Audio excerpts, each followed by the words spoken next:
He goes by T-REV, so we'll call him that as well. And he joins us now. People get killed for other stupid choices. Standing up for the families that took a loss. This something that we find important. Rep clean, strong, chest up. Little homie, keep your head up. You can be whatever you want. Get rid of the fake and it will lead up.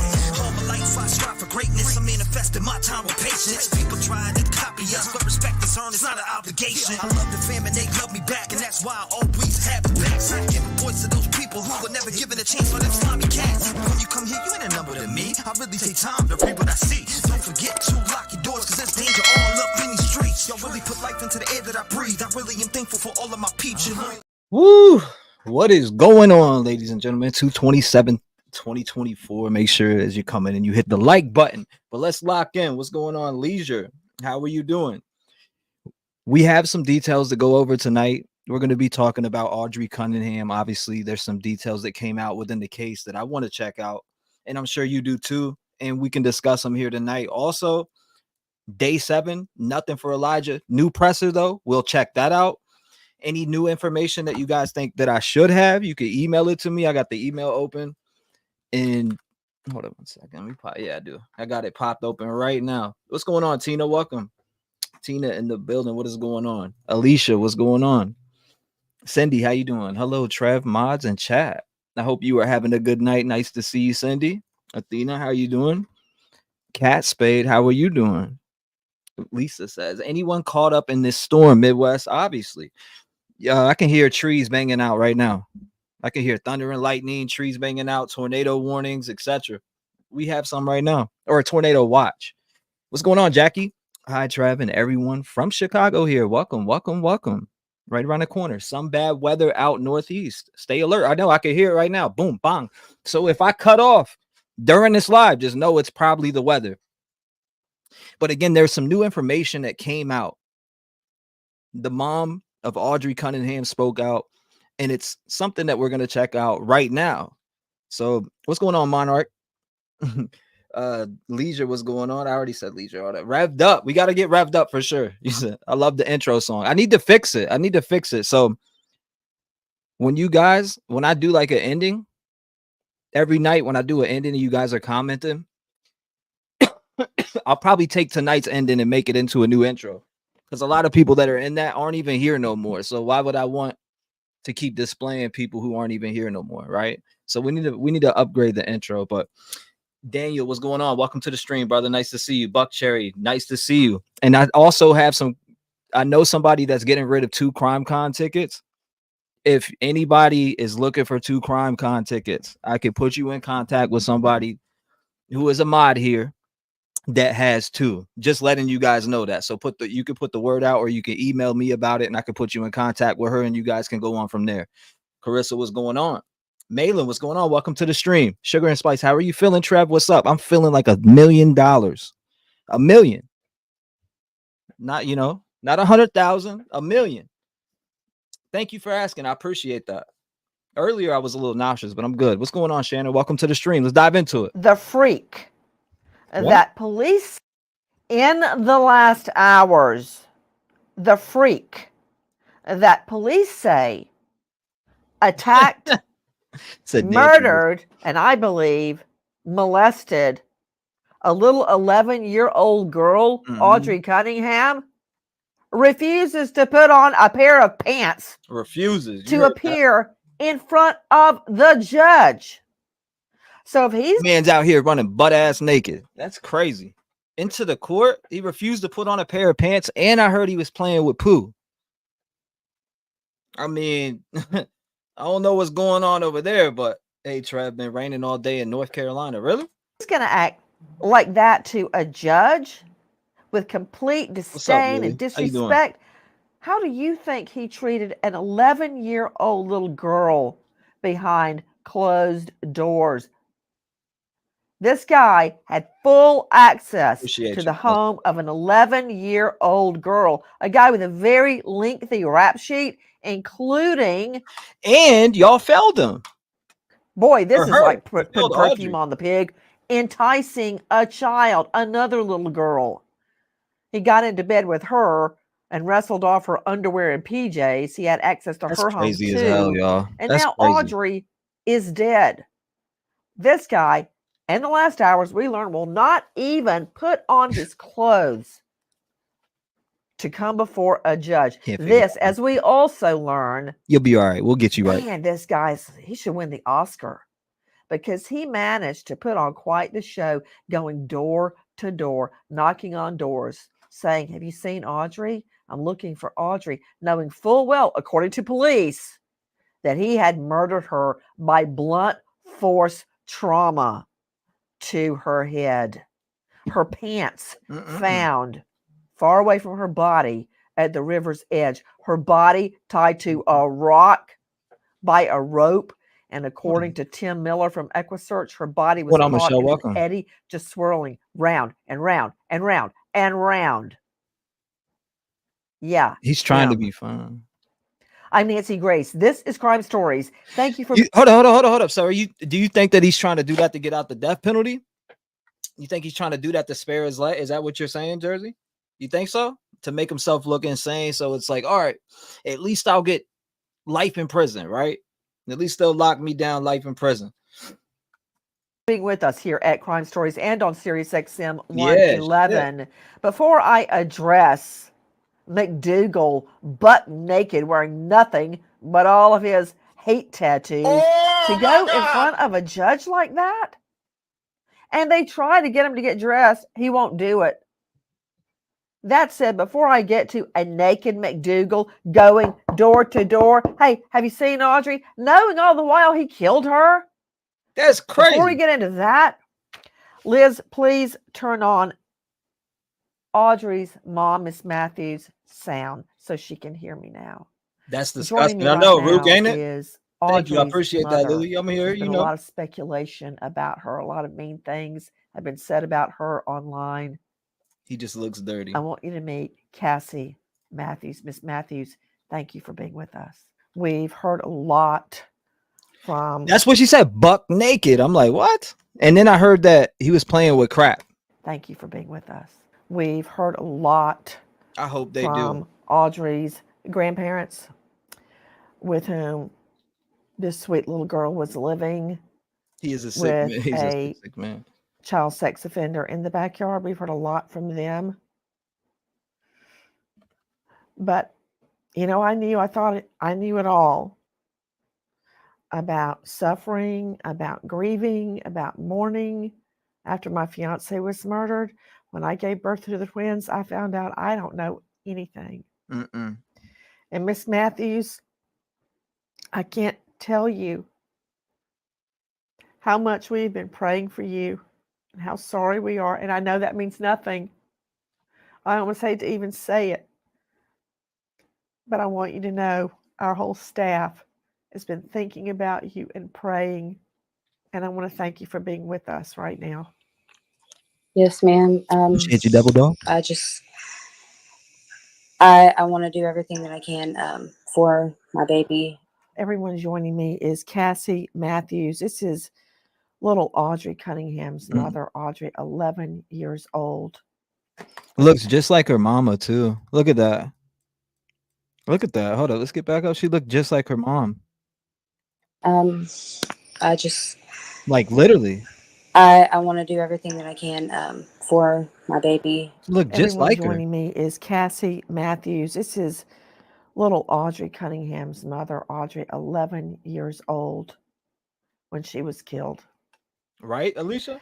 Audrey, when I look at her, Miss Cassie, is just so full of joy and life. I'm looking at a picture of her now with a little white t-shirt on with the blue sundress over it. And now she's got on a little black t-shirt and looks like a little pocketbook strapped over her shoulder. That's what I heard. She's just so precious and looks so well taken care of. How in the hay do you believe this happened, Miss Matthews?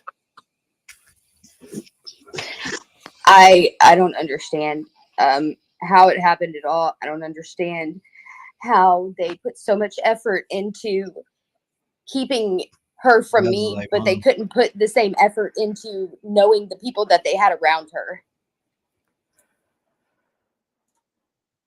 Wow. Miss Matthews, what happened when you discovered that Audrey was missing? How did you find that out? Or did you know that before you found out that she had been killed? Appreciate you, brother. So it was Text me. Thursday evening. I'm gonna say it was like 7 o'clock. Tabitha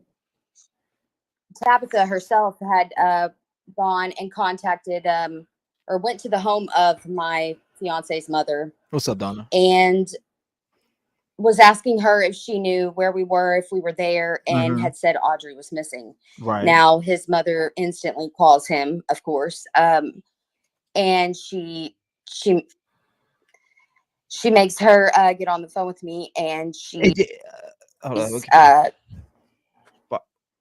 telling me that she's missing and asking me if I had seen her. And of course, no, I haven't seen her. I honestly wanted to ask her if it was a sick joke, but I didn't. And I'm used to a lot of it's not a sick joke. Crazy things from that family. So when she said no, she's missing. So Cassie, you said that the paternal grandmother, Tabitha, went knocking at your fiance's mom's door looking for Audrey. Did they call you immediately? Of course, my fiance's mom called him instantly, and she told him that I needed to be on the phone ASAP, and then she put Tabitha on the phone and made her talk to me. Wow. Why didn't she want? I mean, I would think she would have called you first. Had they been blocking you seeing Audrey? I haven't had any type of contact. I had the last bit of contact that I had with Josh, where I was once again begging to see my daughter in any way that made him or her comfortable. Whatever I needed to do, I had to do that through my fiance's messenger. So the grandma shows up at your fiance's mom's place looking for Audrey. Then your fiance's mom has her call you. And what did she say? She tells me that she's missing. She didn't make it home off the bus. Asked me if I had seen her, which that's a crazy question because you haven't allowed me to see her in so long. And it happens. After that, I had told her about how Steven had messaged me. They took it from her strangely out of the blue the night before, and she was robbed, or supposedly, I forget the story, the exact story detail for detail, Random Barn Cat. But when it comes to the whole custody thing, there was some type of situation that happened, and it was pretty messed up. It was a pretty messed up situation. So I heard it already. I just can't remember the exact details. That I would share the messages with her. And then I asked her where Steven was.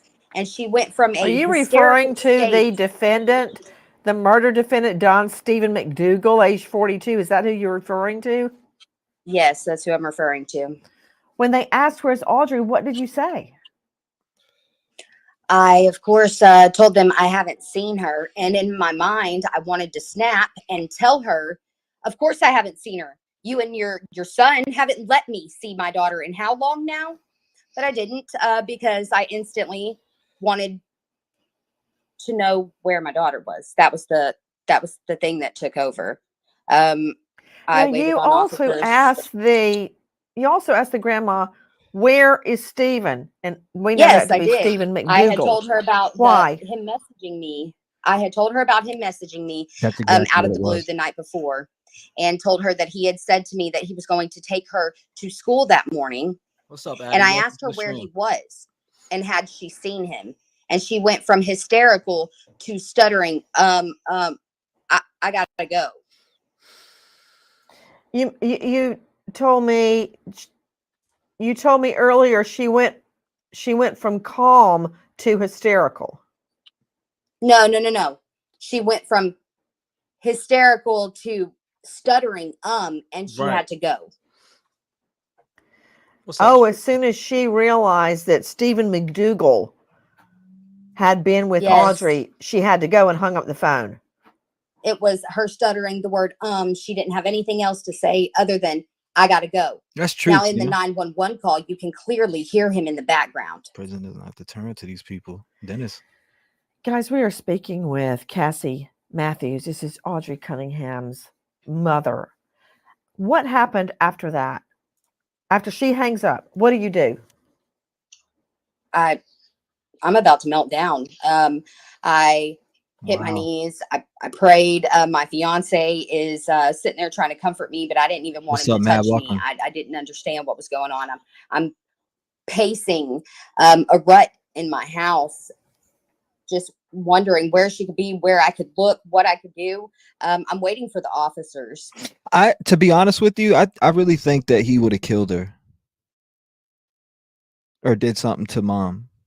The way that the text messages were set up when we were going over those, and you look at that again, and the details in there it just seemed like, hey, like they talked about a doc, they talked about some shit in there and she was found. The way that she was found at the bottom, I guess, and then he was selling some weight. I don't know. It's super weird. Again, they failed her too. They failed her. They openly said that they failed her. I got the documents that are going to be in the docuseries that was supposed to drop today. By the way, I forgot to let you guys know it is dropping tomorrow, guaranteed. I had to have some final touches put on there with those documents that I'm talking about specifically. There's 3 documents, and they talk about felon Audrey Cunningham. They literally talk about felon her because of the stabbing case that Stephen McDougal had. He had this case, I forget what was it, 2023, and they arrested the wrong person. And they were like right here, this close from grabbing Stephen McDougal.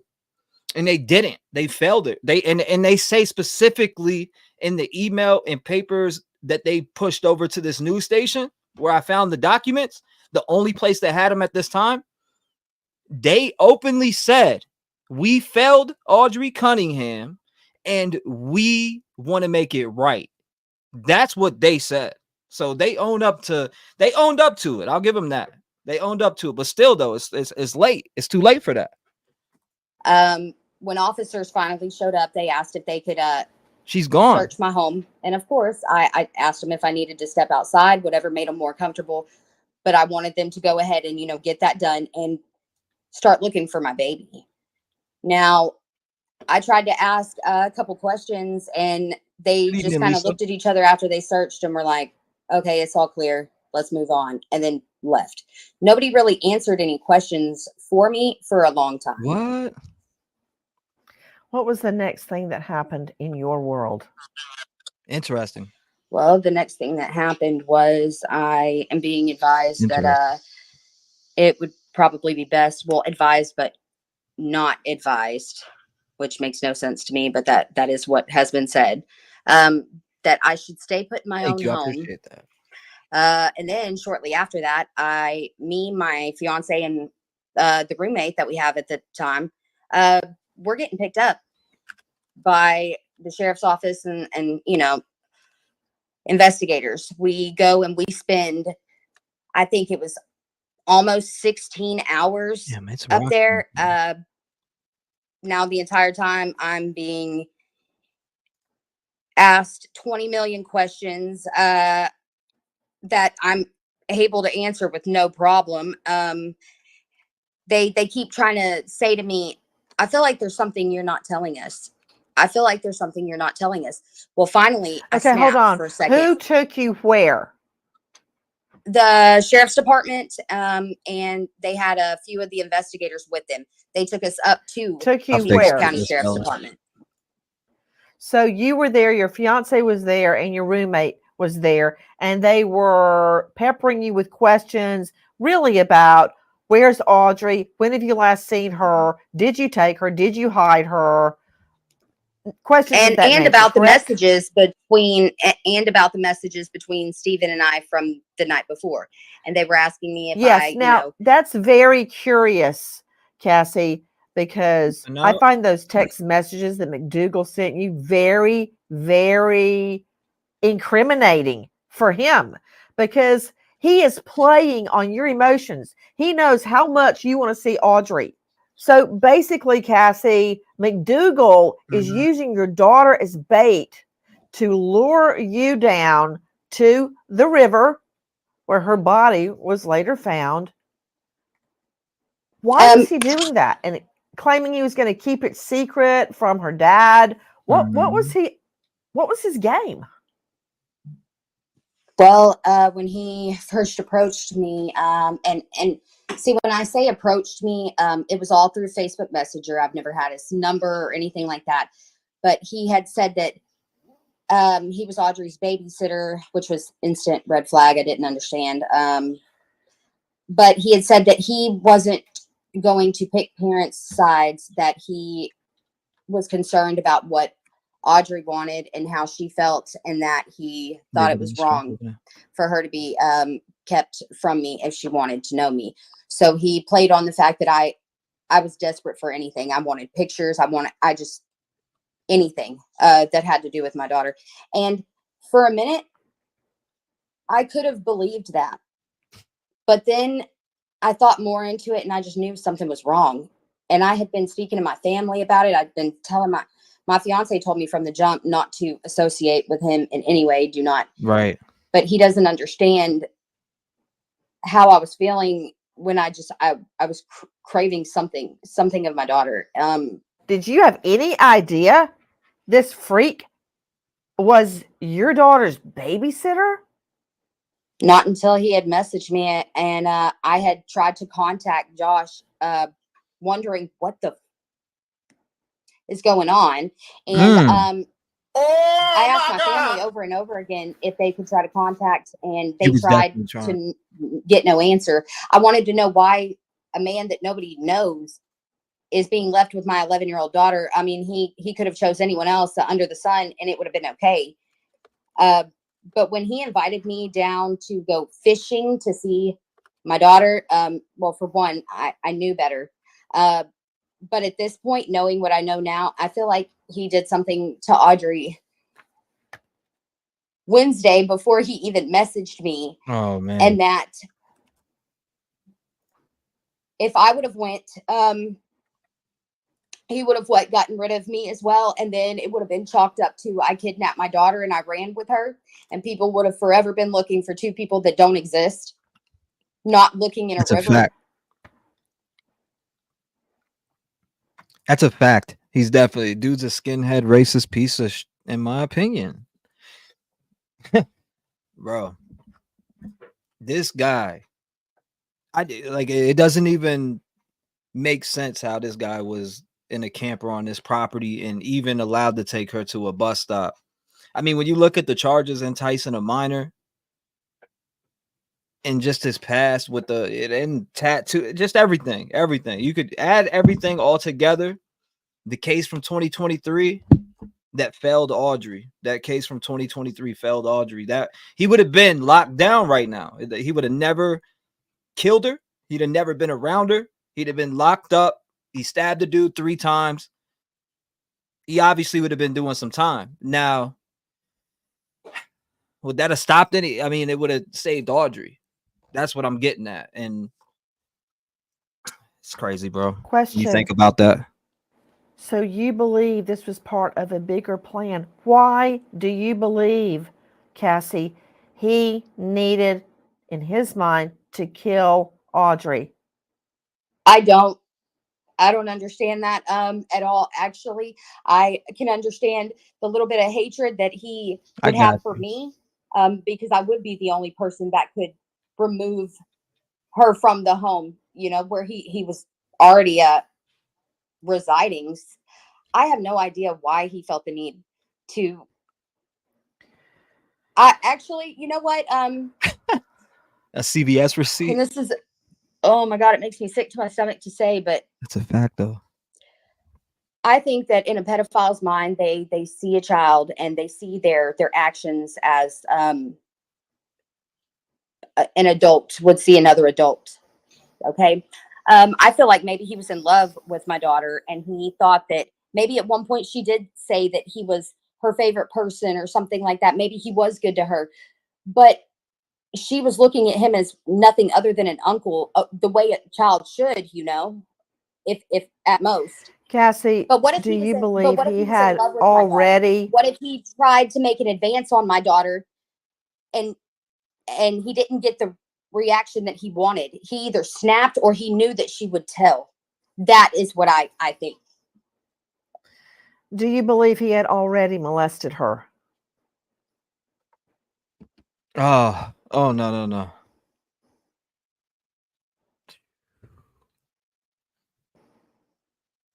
Oh no.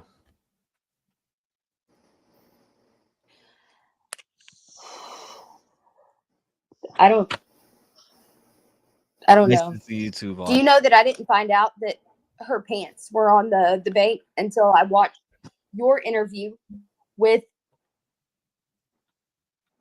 Tim Miller. Yeah. And you know what, Cassie? I didn't know either until I was talking to Tim Miller, and he told me live at that moment. How you doing, my friend? I didn't know that either, and it felt like a knife in my heart. How I'm did really trying to hold it together. I'm sick. sorry, Cassie. I am to so my sorry. stomach. I don't understand. Cassie, how did you learn that they had found Audrey? A lady from the sheriff's department, and one of the jailers, I believe, was sent to my home to tell me and to sit with me until a family member or some type of support. They weren't supposed to leave me alone, and they didn't. She was really good to me, but I just knew in my stomach when my fiance come to the room, because I hadn't gotten out of bed. I was just stuck in my bed when he had come to me and said that there was a lady from the sheriff's department at the door and that they needed to speak with me. I knew in my and you know honestly, what, Cassie, I don't know how people know that, but when I found out that I was supposed to call my fiance's sister, I knew he was dead. I knew right then. So when you hear there's a sheriff lady at the door, you knew that Audrey. I knew gone. My stomach dropped. My heart just everything just stopped for a minute, honestly. Wow. And I felt like I couldn't breathe when she told me. I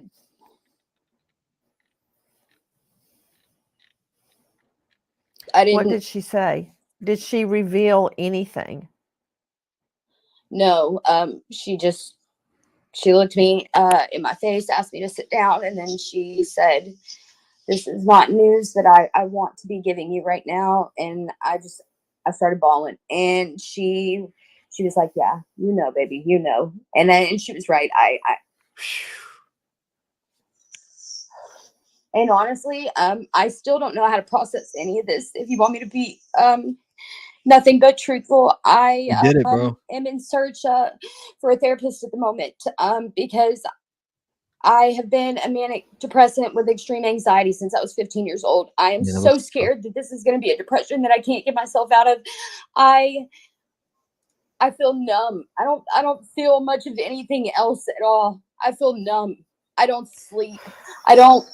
I just sit there and I watch videos and look at pictures and I read all of these comments on the internet and that's all I can do. All I can do is just put all of my thought into this in general. I can have someone sitting right next to me and they're talking to me and I don't hear a word that they say because I'm just.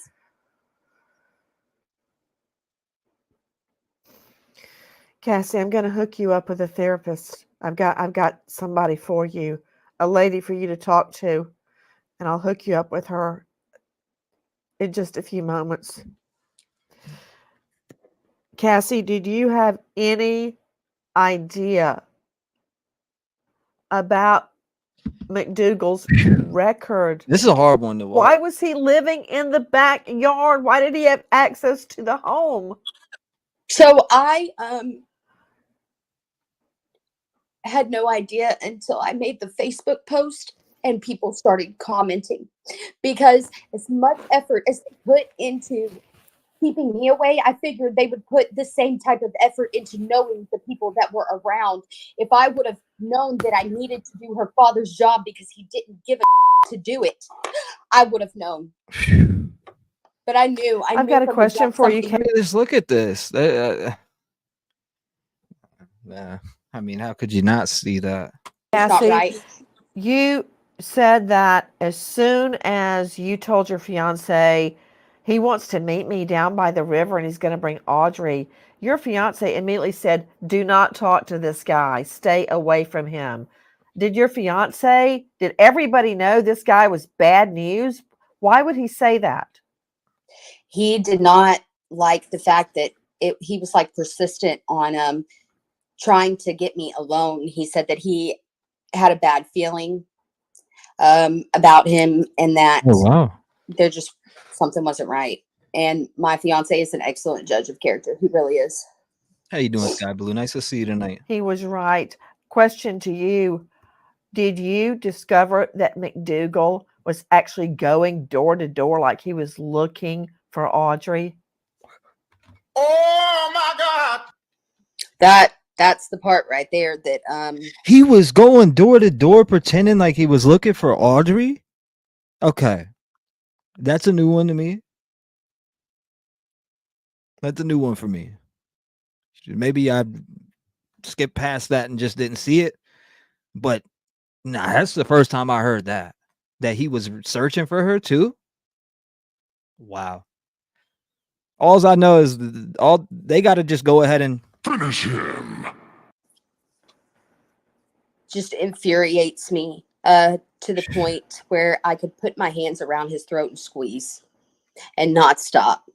Agreed. How do you know damn good and well what you did to my daughter, and then you search for her like you care?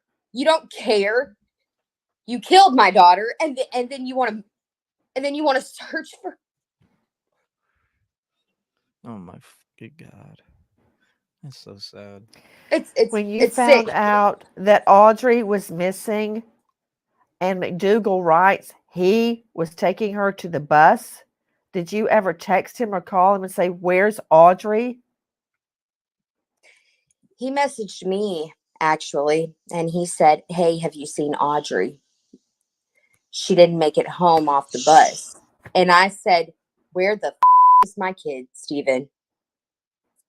Because I knew. He was trying to cover his tracks. I wonder if he was trying in some way to set you up. I can't figure it out. But I guarantee you this, Miss Matthews, I will figure it out. I will figure it out. And I want you to know, not only are we praying and thinking about you, we're not letting go of this until this guy gets a Texas death penalty. Bang. Say it again. Can I be honest? I know with you about that? you don't care if he gets the death penalty. Other people do. I actually don't want him to receive the death penalty only because I am not God. It is not my place to, judge when somebody else's life ends. And that to me is an easy way out for him. I have to live with the fact for the rest of my life that I will never see my daughter again, the things that happened to my daughter. And I feel like he should get life without parole, so he has to deal with all of the repercussions every single day for the rest of his life just as well. Do you think he cares? What? Do you think McDougal will sit in jail and feel sorry? That's the thing. And let me tell you something. Nancy. He can get right with God on his way to hell. I never expect him at all to even have any type of remorse, because you can see it in his face, the type of monster he is and the things that he did to my daughter. But the other people that he will have around him will damn sure make sure that he does not enjoy a single minute of it. Exactly. Tell him again. I want you to try. And I know these are just words that don't mean anything. You've got to stay strong because you've got to make sure there is justice for Audrey. You have got to stay strong. Don't fall into that depression and spiral down to where you can't get out. You've got to be her mom now and stay strong and be her voice because nobody else has been her voice. And now it's on you, Cassie. You got to be her voice. And you can do that. I failed my daughter once by being bullied into submission and being made to believe that she was in a good home, but I will not fail my daughter again, Nancy. That's everybody thinks that I don't care, that I'm just shrugging it off. Oh, she's not crying, she's not this, she's not that. No, I break down in my home where I'm comfortable. My grieving is not everyone's business, but what is everyone's business is the fact that this isn't over and things need to be done concerning my daughter. So if I got to keep a straight face and I got to look heartless for it, well, so be it. But if I'm sitting there breaking down, who cares what they think? Who cares what they think? All that matters now is what God thinks and getting justice. That's all that matters right now. Yes, ma'am. Cassie, thank you for being with us. Yes, ma'am. Thank you so much for everything that you've done and how much effort you've put into this. It means a lot to me. I appreciate your realism, your straight to the point, the fact that you're not just trying to be somebody's best friend. You are in the interest of the child, my child. And I appreciate all of the information that I have obtained from you, whether you knew you were giving me the information or not. I just appreciate you in general. Thank you so much. Thanks, Cassie. Now joining me, an all-star panel to make sense of what we know right now. Before we get going with them, you've got to hear it from the horse's mouth. Take a listen to McDougal as they're trying to get him to put his pants on to appear before the justice of the peace, the judge. Come on. JP wants to talk to you. Where's your clothes? Oh, my goodness. Well, put your smock on for now. Oh, my God. Well, come on out here. Well, no, man. You come on, man. Don't disrespect me like that. All right, well, wrap up in that. Wrap up in the blanket. What the? Come on. You have the right to remain silent and not make any statement at all, and know that any statement that you make can and will be used against you at trial in court. You have the right to have an attorney present to advise you prior to or during the questioning. Oh, Dana, thank you so much. You are hearing Stephen McDougal behind bars refusing to put on any pants. What a stubborn jackass. Now, Dr. Bethany Marshall, you're the shrink, not me. Bethany Marshall, high-profile psychoanalyst, joining us out of LA at drbethanymarshall.com. Dr. Bethany, I mean, my diagnosis is he's a jackass. What's yours? Well, I thought two things. One, no. Why don't you guys cover the fact that that they failed her?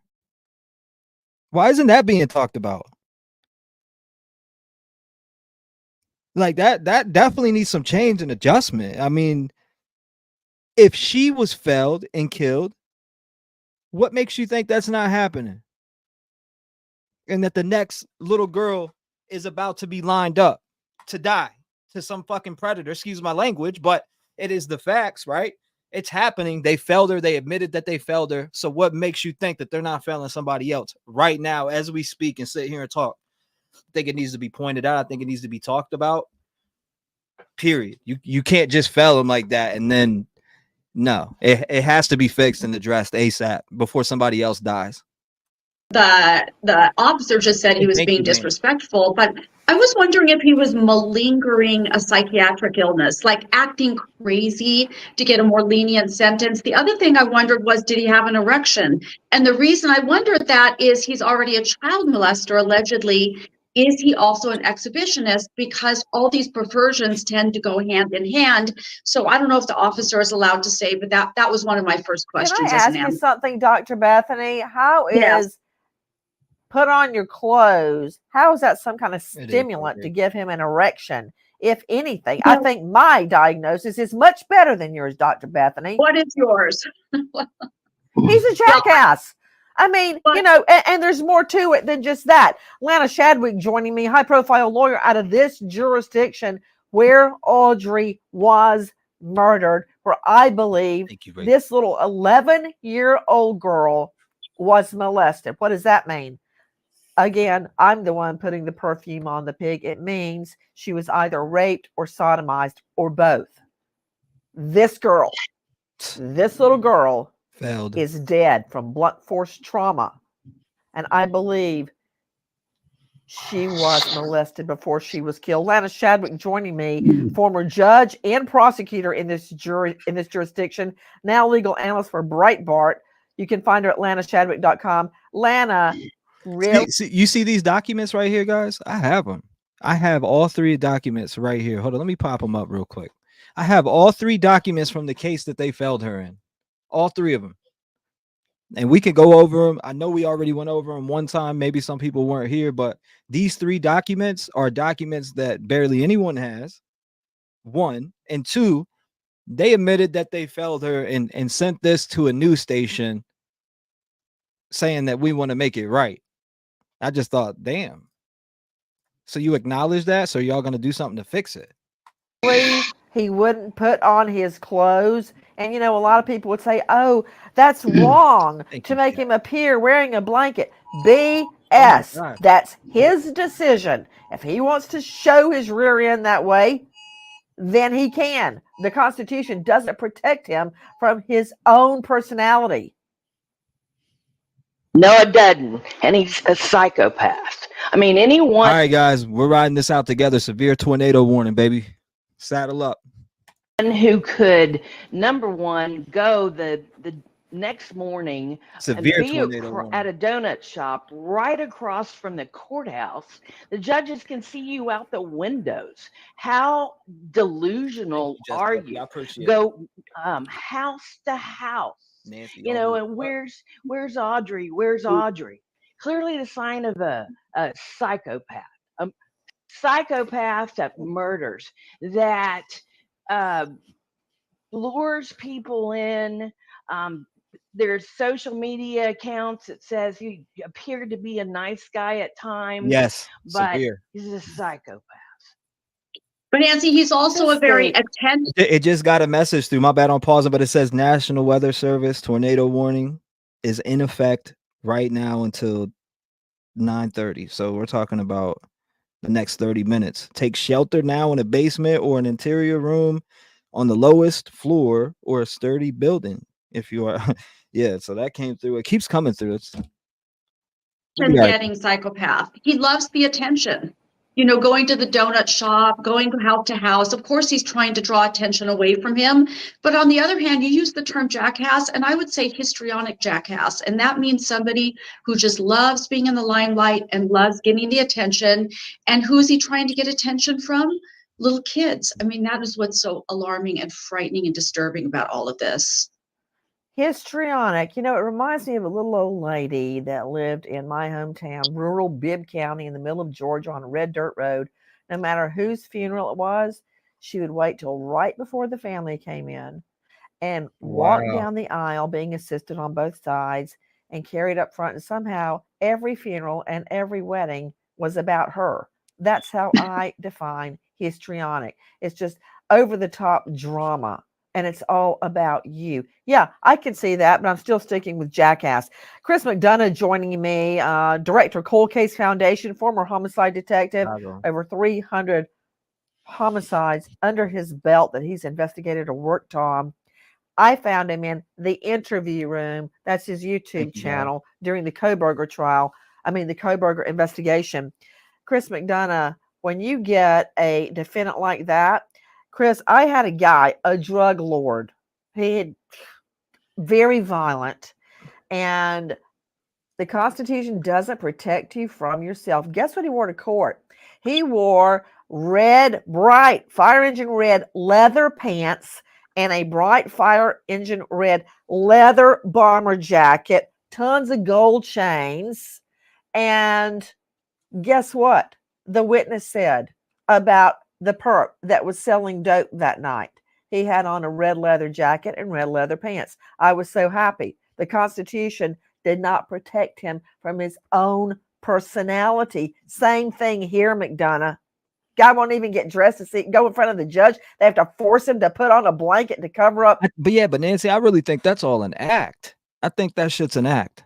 And he's just setting it up. I don't know. I read something earlier where I don't know if it's true or not, but it said something about smearing poo and shit, which is disgusting. Absolutely disgusting. I don't know how true that is, but his penis and his naked rear end. Yeah, it's just another slap in the face to the system as a whole. And this guy always felt that he was above the system. Look how he played the cops just in that clip, Nancy, out by the subway. He's just leaning against the car, you know, like he's having an everyday chit chat. You know, he's an evil statistic, you know, or a sadistic child murderer. And he's going to go down into the Liz, joint. if you could put that up. And you also have video, Liz, from the other side. And I can see him just, you know, reared all propped up on the back of that car. Oh, yep, that's it. And I can see he's moving. But he's just casually kicked back. Chris McDonough is right. Oh, wow. He's not worried. Why?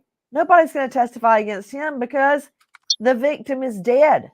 He knows that. And here he is refusing to come into court with clothes on. Guys, take a listen to the judge speaking to McDougal. You have the right to terminate any interview at any time, and you have the right to examine your trial if you're accused of a felony. Do you understand your rights, Mr. McDougal? Yep. Okay. Do you want a court-appointed attorney, or you going to hire your own? Nope. Which one? I'll be an attorney. You're going to hire your own? Yep. Okay. All right. All I need you to do is sign right here for me. Your charge is capital murder. And it's maybe. Yeah, thank you. Okay. Okay, joining me right now is Bob Price, and Bob is associate editor, senior news contributor, Breitbart. Bob, thank you for being with us. I love this judge. First of all, I also want to thank KTRK for getting that video, because I can tell you about it till I'm blue in the face, but a picture speaks a million words, a video 2 million. So thanks, KTRK. Bob Price, I love this judge. She's like, here's a guy covered in tattoos, about to be arraigned in the murder, and I believe we're going to see sex charges as well. It's crazy. An 11-year-old girl. He's buck naked. They forced him to use a blanket. She just keeps right on reading his rights. She doesn't care. Doesn't blink an eye. I love her. Nancy, I was told that he actually dropped the blanket in front of the judge as well. You know, it's clearly he's reaching for attention. This is one despicable human being, and I'm using the term human being very loosely here. He's an animal, and you can tell by not only what he did to Audrey Cunningham, but other people throughout his life. He pled guilty to a charge in Montgomery County, just 50 miles away from here, in December. And had he been sentenced on that case, he would have been in jail and not been able to take this action against Audrey. And then we had other cases. There's so many times in this seemingly irrelevant string of events that all came together leading to Audrey's murder, where one single action could have changed the course of Audrey's life and saved her life. And yet time and time and time again, Stephen McDougal was given another chance. The father said he wanted to give him another chance. He committed at least 3 assaults that I know of in the last quarter of the last year. Yeah, but are you going to touch up on the one that I'm talking about, though? What about, I mean, you're probably talking about it, but are you talking about where the police said they failed her, though? I feel like some people haven't uncovered that. And all I did was I was going through articles and I was reading every single article, right? Skimming it for information, not only just information, but statements by the family, anything. Because obviously I worked on the docuseries for friggin' days and information kept shifting. So being able to find the papers that I found, again, I want to hear professionals speak on this and highlight this, that, hey, y'all, Texas lawmaker, whoever, y'all need to get this shit right. You need to get it right, because it's not right whatsoever. I don't know what second chance this guy thinks he deserves, or what anybody else around him thinks he deserves.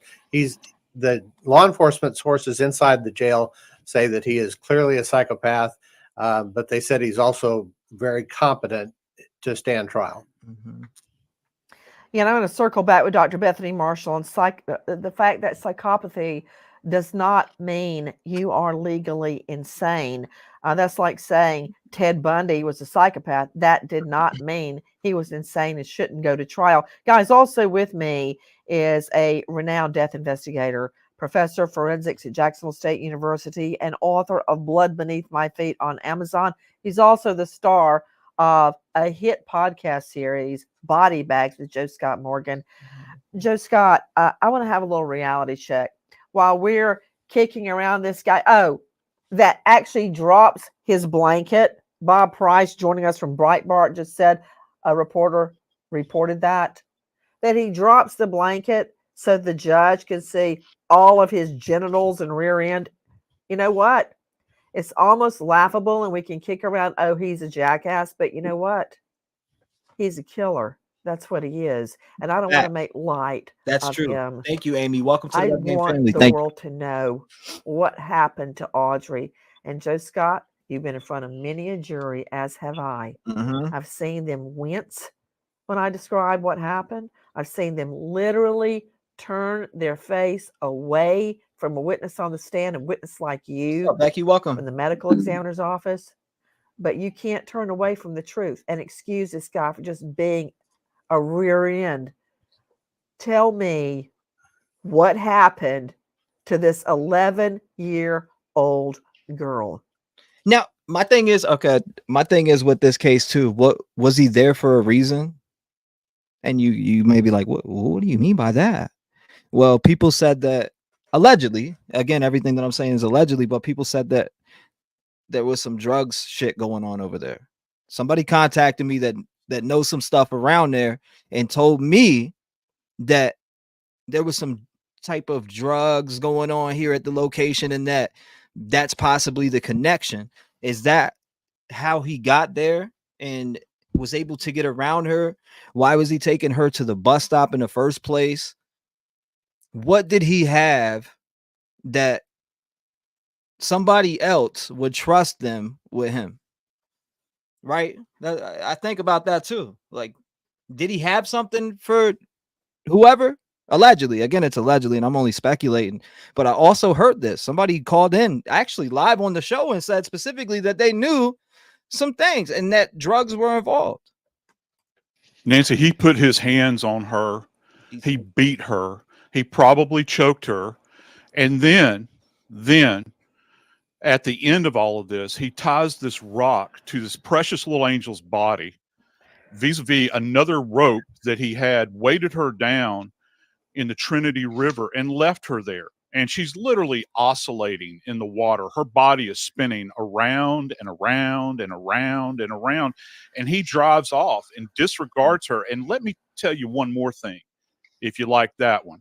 We're coming off the heels of Adam Montgomery's trial up in New Hampshire relative to that precious angel, Harmony Montgomery. I see a lot of similarities here because, Adam Montgomery, he couldn't even show his face in court to stand before the court to answer for what he did up there. This is the same pattern. Oh, that's the they can abuse, they can treat young children like this, and then they don't expect that there is going to be any hell to pay. And let me tell you something, hell's coming with this guy, just like it did with Adam Montgomery. Because he literally carried that little girl around from place to place to place, treated her like garbage, and that's what this animal has done with this precious baby. Lana Shadwick joining me and everybody on the Whoa. Nancy, hold on. Amy was bringing in something. What'd you say, Amy? Amy said, hey, I heard that what's up? The tornado sirens are all going off. I can hear the tornado sirens. It looks crazy outside. Come look. What do you mean? We're good. Let me know if something's coming. We'll be all right. I'm good. I'll be all right. You looking at it? Keep me informed, please. I'm all right. I'm willing to go down with the tornado. We'll be all right. If this is the last thing that I did and the tornado came through here and ripped me up, just know you'll remember me well. We'll be all right. Show goes on. I don't care. And you better turn off the electric because that's the only way I'm getting off.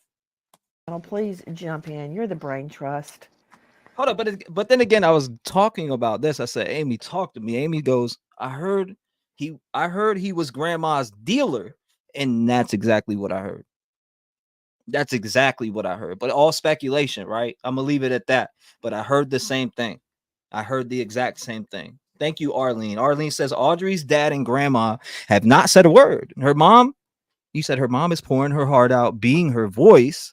Dad and grandma are guilty of not protecting her. Bing bang. Thank you, Arlene, for supporting the channel. You already know I read the chats, but thank you for supporting. I really appreciate it. Thank you, Tina Long. Thank you. Lana, reminding me again of where I grew up in rural Bibb County, not even inside the city. As her body was being taken to the funeral home, the community came out and lined the streets. That's what we would do when I was growing up, and a funeral procession would go by. And of course, if you're in your car, you pull over and turn your lights on and turn your car off to stop the world just for a moment. And when I think of everybody lined up along the sides of the street as her body went by, it just breaks my heart, Lana. And this was that scene that you're seeing right there is the donut shop. So he stood in front of that donut shop nonchalantly. Hold up. It's the donut shop. Was that the video that we seen where he was standing out there and then you seen a cop standing in front of him and it's that video from the side? Is that the donut shop? Because it's hard to tell in that shot. I don't know if they're talking about that specific spot, but I feel like they are. And this was that scene that you're seeing right there is the donut shop. So he stood in front of that donut shop nonchalantly, like, I can handle this, I can fool everybody, whatever. And then this is where her body is brought back. It's right across from the courthouse. It was devastating for the community, and the streets were lined. People are just the heaviness, the sadness, the grief that surrounds the entire community. There's only 5,600 people in Livingston, Texas. There's 52,000 in Polk County. The social media and the public backlash, I mean, it's just been, and the grief. It's just been amazing. Nancy, there's another irony in all of this. Just like he showed his private parts to that little girl, he wanted to show his private parts to the judge too. So he does the same thing everywhere, just like he stood nonchalantly in the donut shop so that the judges could see him across the street. He was very nonchalant about molesting and killing this poor angel, as we've been calling her. And so this guy is consistent in all of his patterns. He's hysterical. He's histrionic. He is a psychopath. And you asked earlier about that. A psychopath is not a psychiatric illness. He's not crazy. Yeah, but he's not crazy. He's doing that on purpose. He's doing this on purpose. There's no way that he is not doing this on purpose. No way. No way. You could not get me to believe that. There's no way. He's doing all of that. That's an act. It's a personality disorder, and this personality disorder lacks a conscience, loves to kill, loves to inflict cruelty. They're very sadistic because that's how they get sexually excited, and that is the MO for this crime. And you know what? He's excited by all this attention as well, and that's the sick part of this upcoming trial, is he'll get off on it, Nancy, just like he got off on killing a child. You think I care what he does behind bars? Have at it. You know, Bob Price joining me from Breitbart, Texas. Bob, I am now hearing, of course, we've heard from Cassie Matthews, who is Audrey's mother. But I'm now hearing the other side of the family, the grandma, the grandpa, the dad, the bio dad, who let this guy live in the backyard in a camper and have full access to their home when the little girl was there. I mean, I don't let people just wander into our home when the twins are there. Oh, H-E-double-L-N-O. I don't know you. You're not going to go traipsing through like a parade in New Orleans on Mardi Gras. No, that's not happening. But now, wait for it. They're actually saying that the system failed them, Bob Price. Say it again, Nancy. Say it again. They did what? What'd they do, Nancy? Tell them again. System failed them, Bob Price. Bing The bong. system failed them because they did a background check and they didn't know he was a sex offender. BS. They're saying they didn't know he was. Oh, Nancy, you don't have these documents? Come on, Nancy. I thought you would have had these documents. Let me go ahead and send them into your team. I think you need to take a look at this. I think you need to make a show around it based on these documents on how they failed Audrey Cunningham. On the sex offender registry. That's BS. Because isn't it true, Bob Price, that he got a 2-year sentence for when he got in bed with that little girl? He was charged with enticing a minor and more. He got a 2-year sentence. That's not a misdemeanor. If it's a 2-year sentence, that would be a felony, which would have showed up on his record. Yes, no. Bullshit. Joshua Cunningham, it's you that let your daughter down.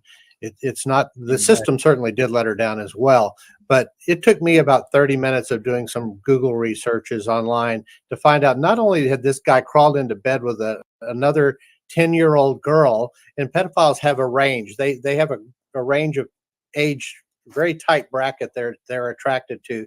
And this little girl and Audrey were basically the same age within a few months of each other at the time of their attack. And not just this crime against this little girl, but dozens of crimes from 2001 till 2 months before Audrey was murdered. He was being charged, arrested, convicted of crimes, violent crimes, and had no business being around any child, let alone this little 11-year-old angel. It's pathetic that these parents, this grandmother and father, would allow this animal around their daughter. I wouldn't let him within 30-06 range of my daughter or grandchild. And now They said I wouldn't let him out of 30-06 range. Woo! Love it. But still failed. The hypocrisy of saying, oh, the system let her down. It's the system's fault because he wasn't a registered sex offender. Yeah, well, you know what? That was the prosecutor's fault for not pushing that and making that part of his plea deal, which it was such a sweet plea deal. It makes me sick to my stomach. He didn't even have to say, I'm guilty. He got to say, nolo contendere, and he didn't even contest it. He took his sentence, and I believe that sentence, Lana Shadwick, was 2 years, which means it was a felony, which means you heard Bob Price say all you had to do was Google him, for Pete's sake. You don't have to go get a rap sheet and pay $25 for it. You can look it up on Google, for Pete's sake. They knew he had a record. He had possession of a dangerous drug, Liberty County, 2003, 2006, another possession. In 2006, assault on a public servant, which is exactly what the Aryan Brotherhood, they have to assault a public servant or a correctional officer in order to be part of a gang. He was convicted of that assault on a public servant and served time. And then the enticing of a child out of Missouri. It's pretty easy to do that. County in 2008. 2010, aggravated assault with a deadly weapon.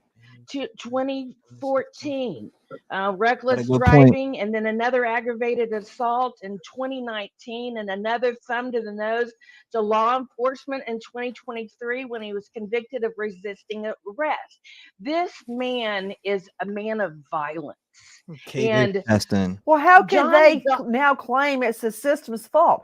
You can find all that on a Google search. You don't have to go into official court records. And what I'm trying to say, why I keep talking about the sentence was 2 years and more, because a misdemeanor, which would not show up as a felony conviction, is 12 months or less. When you have 2 years or more, that means you've been convicted on a felony, which absolutely would have shown up. So I don't understand why now they're claiming like the system failed. Joe Scott, I want to circle back to the evidence really quickly. I want to figure out hold on, by price, do we know yet what the formal charges are going to be? Right now, it's a capital murder charge, plus he has the outstanding charge for aggravated assault causing serious bodily injury to David. I'm sorry, I forgot David's last name, who he assaulted in August last year. David, right? Yeah, and that the guy that they're talking about, I'm pretty sure is the guy that said, "I wish that I loaded up the shotgun and just put one in him." I think that's the guy they're talking about, and that is connected to this case with these documents that I got on the screen. That's what those documents are about. That case and how they fumbled that bag. Yes. Sorry. Yeah. So he committed at least 3 assaults in the last quarter or the last 6 months of 2020. But we know that right now he's going to be charged with capital murder. Yes. You know, I'm waiting to find out if there are going to be sex charges that he performed against this little girl. Joe Scott Morgan, back to you, death investigator. What is the holdup? How quickly, upon a rape kit exam, which is an examination of the rectum and the vagina and all surrounding areas, in fact, the whole body, even though she had been in water.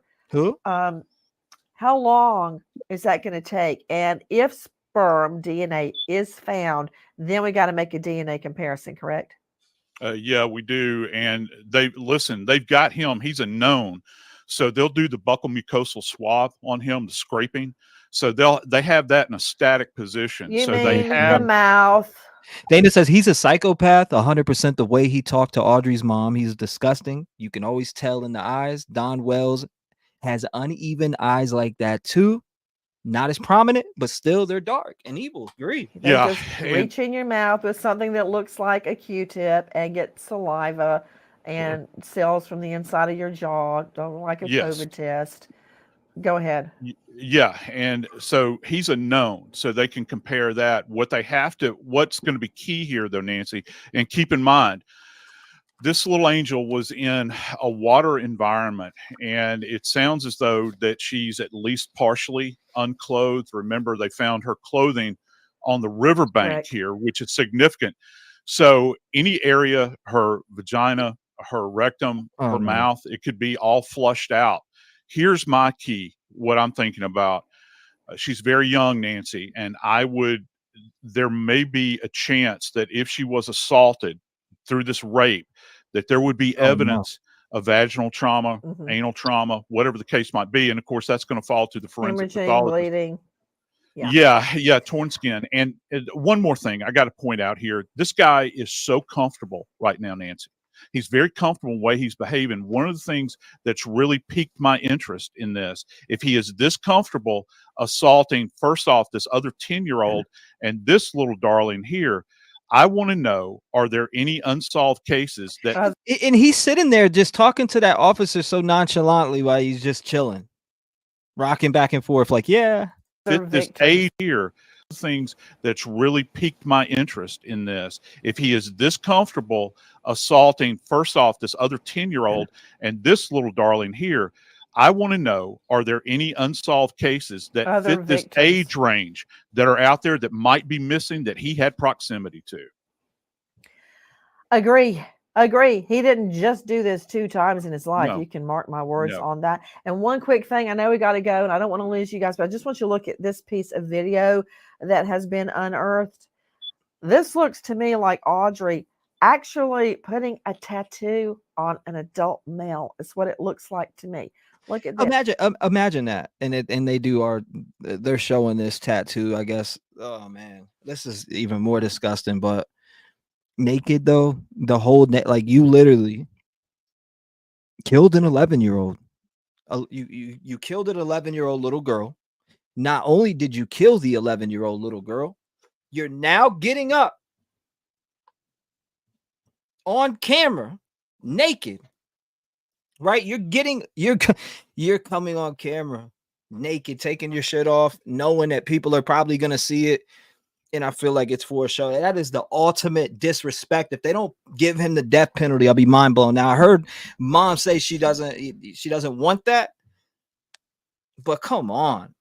The ultimate disrespect. Dude's getting up butt ass naked, ripping his blanket off of him with no respect whatsoever. DP all the way.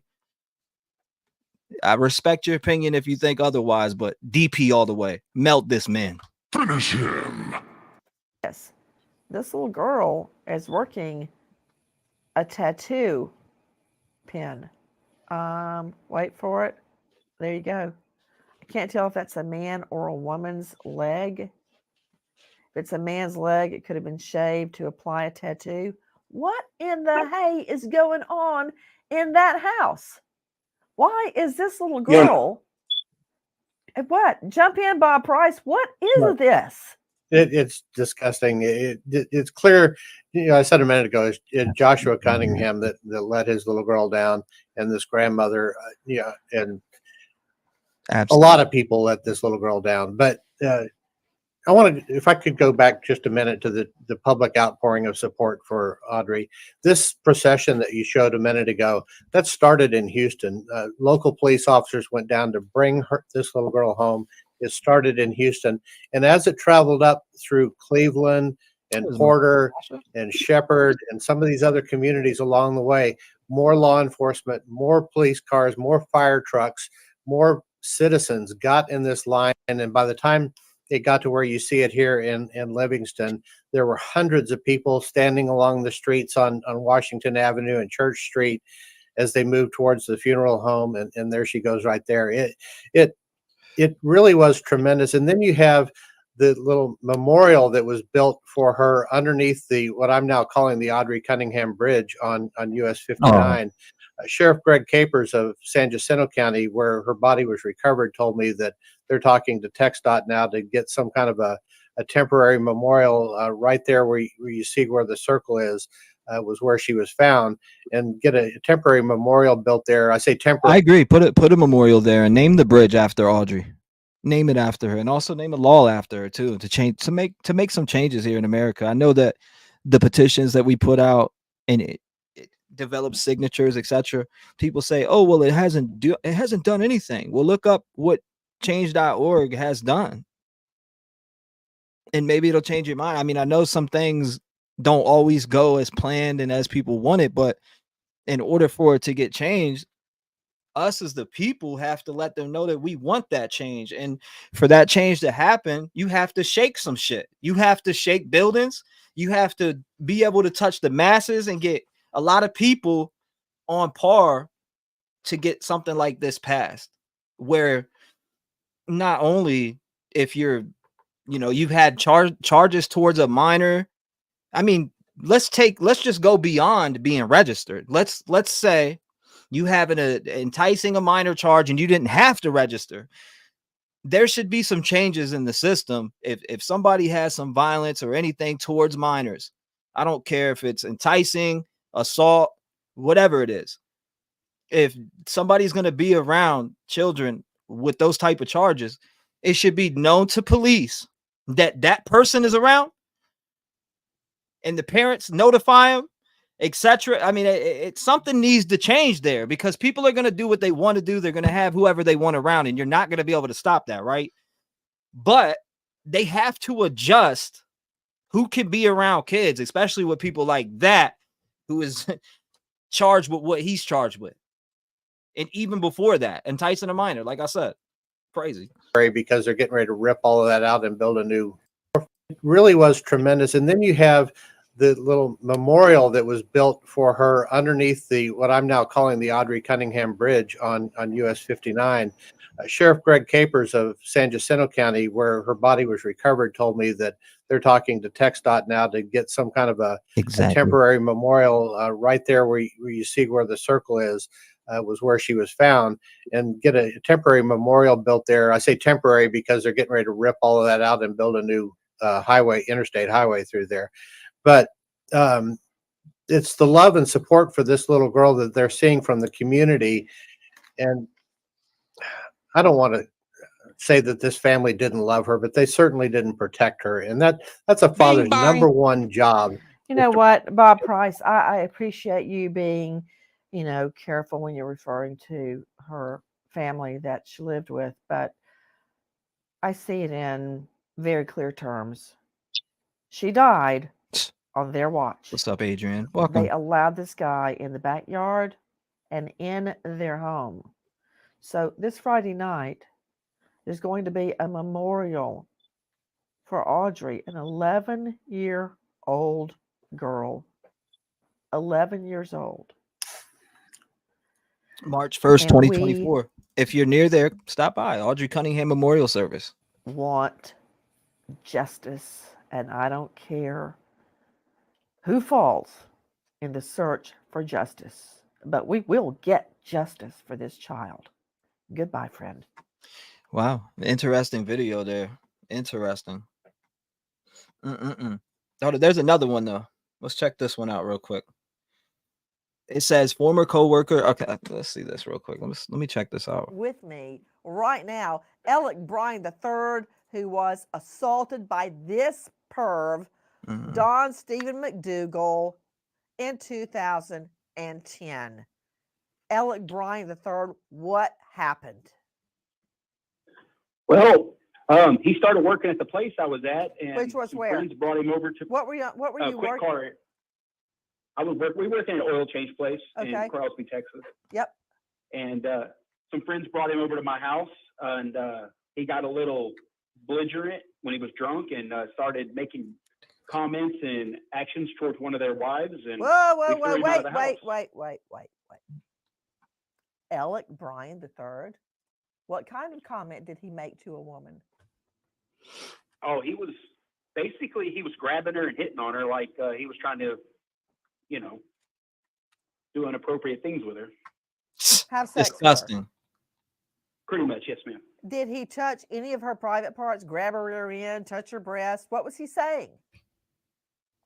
He was just talking. I don't know if where he touched her because I wasn't that part of it, but she had come out and said that he was groping her and that he was saying lewd things about her and how he wanted to have sex with her. And I'm sure he didn't say, I want to have sex with you.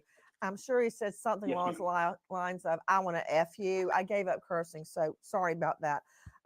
Alec Bryan III, and this is in a public place with a group of women and men around? Yeah, this was at my house. So, Alec, if he would do that in front of grown men and women, grope a woman, right? What would he do with an 11-year-old little girl?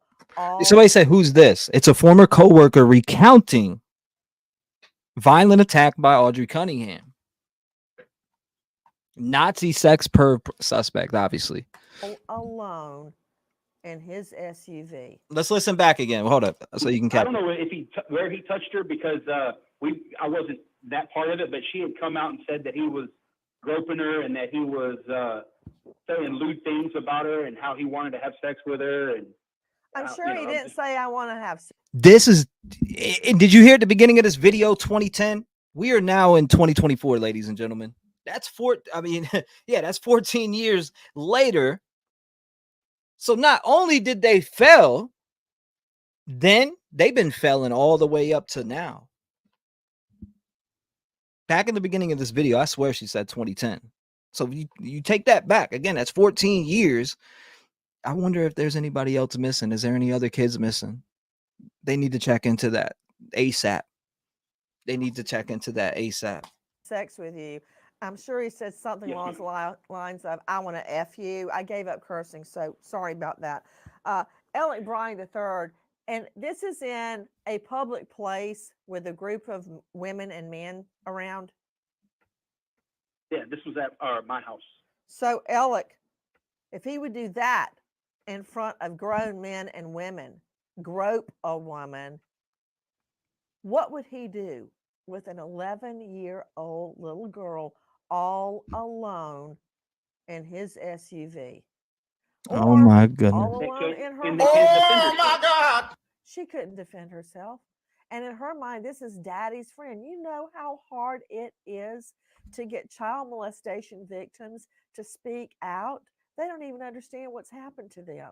And this is daddy's friend. What's she going to do? She probably thinks, well, daddy knows. They went on vacation together. What? They went on vacations together. Okay, what? The father did? How do you know this? Please tell me what you know, Alec Bryan III. There is a Facebook page called Justice for Audrey Cunningham, and there are pictures on there of them in a vehicle, Dawn and Audrey and a group of family members going on vacation to Florida. So they went on vacation. I got to hear this back one more time. There is a Facebook page called Justice for Audrey Cunningham, and there are pictures on there of them in a vehicle. And hold on. Which one's grandma? Florida bound with Tabitha Munch. Maybe that's how you say it. Claire, Albrooks, Audrey, and Annetta. How long has he been doing this to her? I have a feeling he did something to her before. You're going on full-blown trips, and this is the way that it ends. It ends with you taking her life and her being weighed down in water. And you're on trips, Florida, with the family, and I'm seeing her around this dude. It looks like he's driving. Oh yeah, he definitely did something to her before. This is triggering. I really hope he gets the death penalty. And like I said, I respect people's views. I do. I respect people's views on not, going for the death penalty. I get that. But here, come on. I mean, this checks every single box. Boom, boom, boom, boom, boom. Everything. It checks every single box. Not only has he been doing that since 2010 or probably before then, but come on now. It done led all the way to murder, and you possibly maybe have some more bodies on your hands, allegedly. Just with his background, I mean, he was nonchalantly going around. Yeah, I'm looking for Audrey Cunningham. What? I'm looking for Audrey Cunningham? Like, what? He was doing that to find out information. He was knocking on doors and walking around to find out what people seen or what people knew. It wasn't because he was looking for Audrey. It wasn't because of none of that. He wanted to know what information the public knew about him and if they seen anything. That's why he did that. That's exactly why he did that. Can't convince me otherwise. I mean, why else would you go out and start searching? Because one, you were the last person that was supposed to drop her off at the bus stop. I mean, you should have known those text messages were going to catch you up. Out of here, man. This guy's a sicko.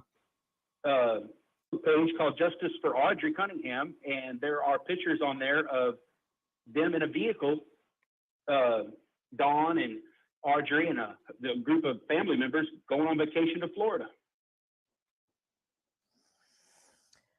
Back to you getting attacked. So the woman comes out and says, this guy is groping me. Then what happens?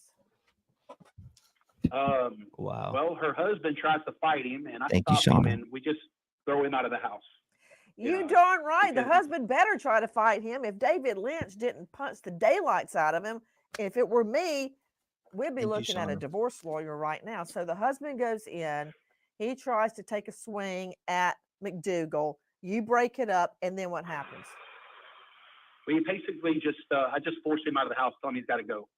Okay. And, he's being belligerent with me at this time. And I push him out the door, and then a little time goes by, and I hear somebody beating on the door. It's him. He has a knife, and he's stabbing at my door, trying to get back in the house. Then what happened?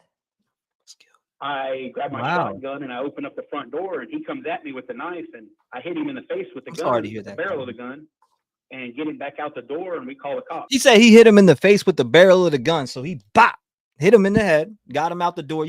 How does this guy get into so many altercations? And one guy had a shotgun.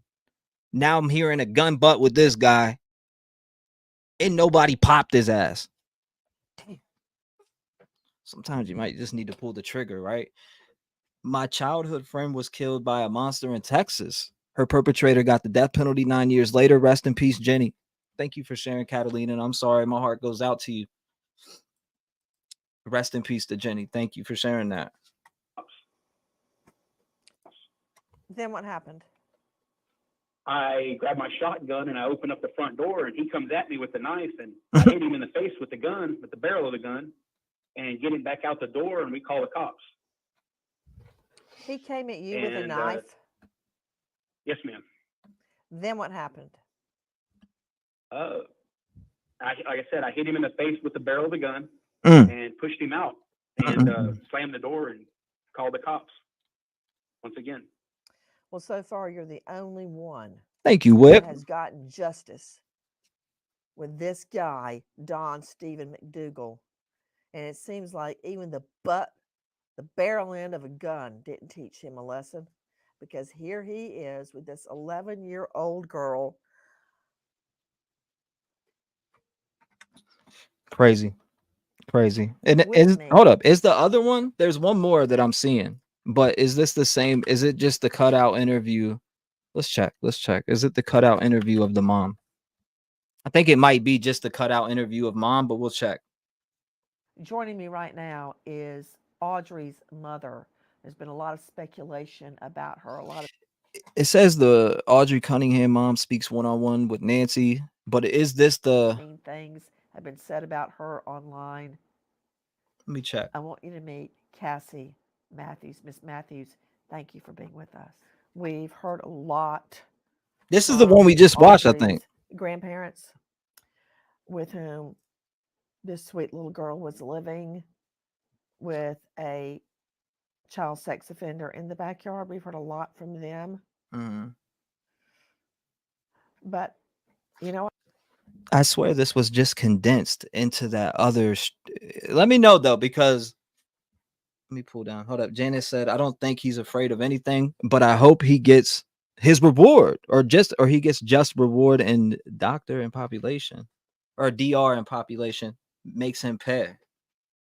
We'll see if they do. Yes, we just watched this one. Well, this one's, I think it's the cutout separate interview, but I don't know if there's anything different in this interview. Is there more conversation with mom, or is this whole interview mixed together with that last one? Because this is a separate one. Okay, same one. Just making sure.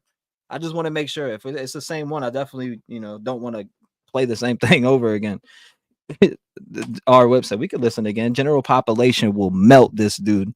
General population will mop this guy on the floor. He won't last in no general population. Those people that are in jail, a lot of them watch TV and the news every single morning. And you know whose face was plastered upon the news?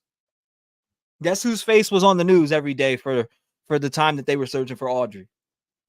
She was on the news in the morning. She was on the news in the day, and they watch the news in jail. Remember this. General population, they sit around at tables, eat food, and watch the news while they're doing that. They do that. So they're going to see this dude's face, and if he ever was let into general population, just know within the matter of a day or two, he'd probably get his ass beat. He would get wiped. Not even probably. They would definitely plan something on him. Maybe they calculate it. Who knows? But they would definitely get at him. I mean, I've heard horror stories of them lighting pedos on fire in jail. It's wild. Again, it says 11-year-old Audrey Cunningham, final moments revealed. Suspect charged with capital murder. Now, let me see. There was some details in here. It said the devastating news of 5th grade student Audrey Cunningham's body being discovered in the Trinity River near US 59 in Livingston, Texas, has sent shockwaves through the nation and the community. Polk County Sheriff Byron Lyons expressed his deepest sympathy and condolence to all who knew and loved Audrey. The discovery came after an extensive search effort, which saw the Trinity River Authority lowering water levels to aid in the search. Now it says specifically, Audrey's disappearance last Thursday prompted an Amber Alert when she failed to board her school bus. However, investigations revealed she had never made it to the bus stop nor attended school that day. Don Stephen McDougal, a family friend residing in a camper behind Audrey's home, emerged as a person of interest in the case. McDougal had a history of criminal offenses and was already in custody on unrelated charges of aggravated assault with a deadly weapon. Despite McDougal's cooperation with authorities and providing information on his whereabouts on the day of Audrey Cunningham's disappearance, suspicions lingered. It wasn't until the discovery of Audrey's body that McDougal was charged with capital murder. Lines revealed that McDougal admitted to leaving the house with Audrey on the day she went missing, but remained tight-lipped about her whereabouts thereafter. The search for Audrey was emotionally taxing for all involved. Tim Miller, the founder of Texas EquiSearch, recounted the difficulty of the operation, stating that his sonar equipment first detected Audrey on Monday, but strong currents delayed recovery until Tuesday. As the community wrestles with the sorrow, loss, and inquires regarding Audrey's cause of demise cast a shadow, the Medical Examiner's Bureau is entrusted with discerning the cause and illuminating the circumstances surrounding Audrey's premature death. Authorities, including the Texas Rangers, assembled evidence such as cell phone records, surveillance footage, and that they're saying that this surveillance footage guided them to the vicinity where Audrey Cunningham's remains were discovered, which we know were around a rock, right? So it says, preceding the somber revelation, McDougal's criminal history and affiliations underwent scrutiny. With connections to the Aryan Brotherhood and a record for arrests spanning multiple jurisdictions, McDougal's involvement prompted concern. Lines affirmed that McDougal was probably the final individual to encounter Audrey alive, solidifying his role in the crime. In the aftermath of Audrey Cunningham's heart-trending demise, I don't know why they use those words, but her kinfolk in the community lament her loss. Now, it says Audrey's mother, Cassie Matthews, depicted her daughter as intelligent, lively, and compassionate with a promising future.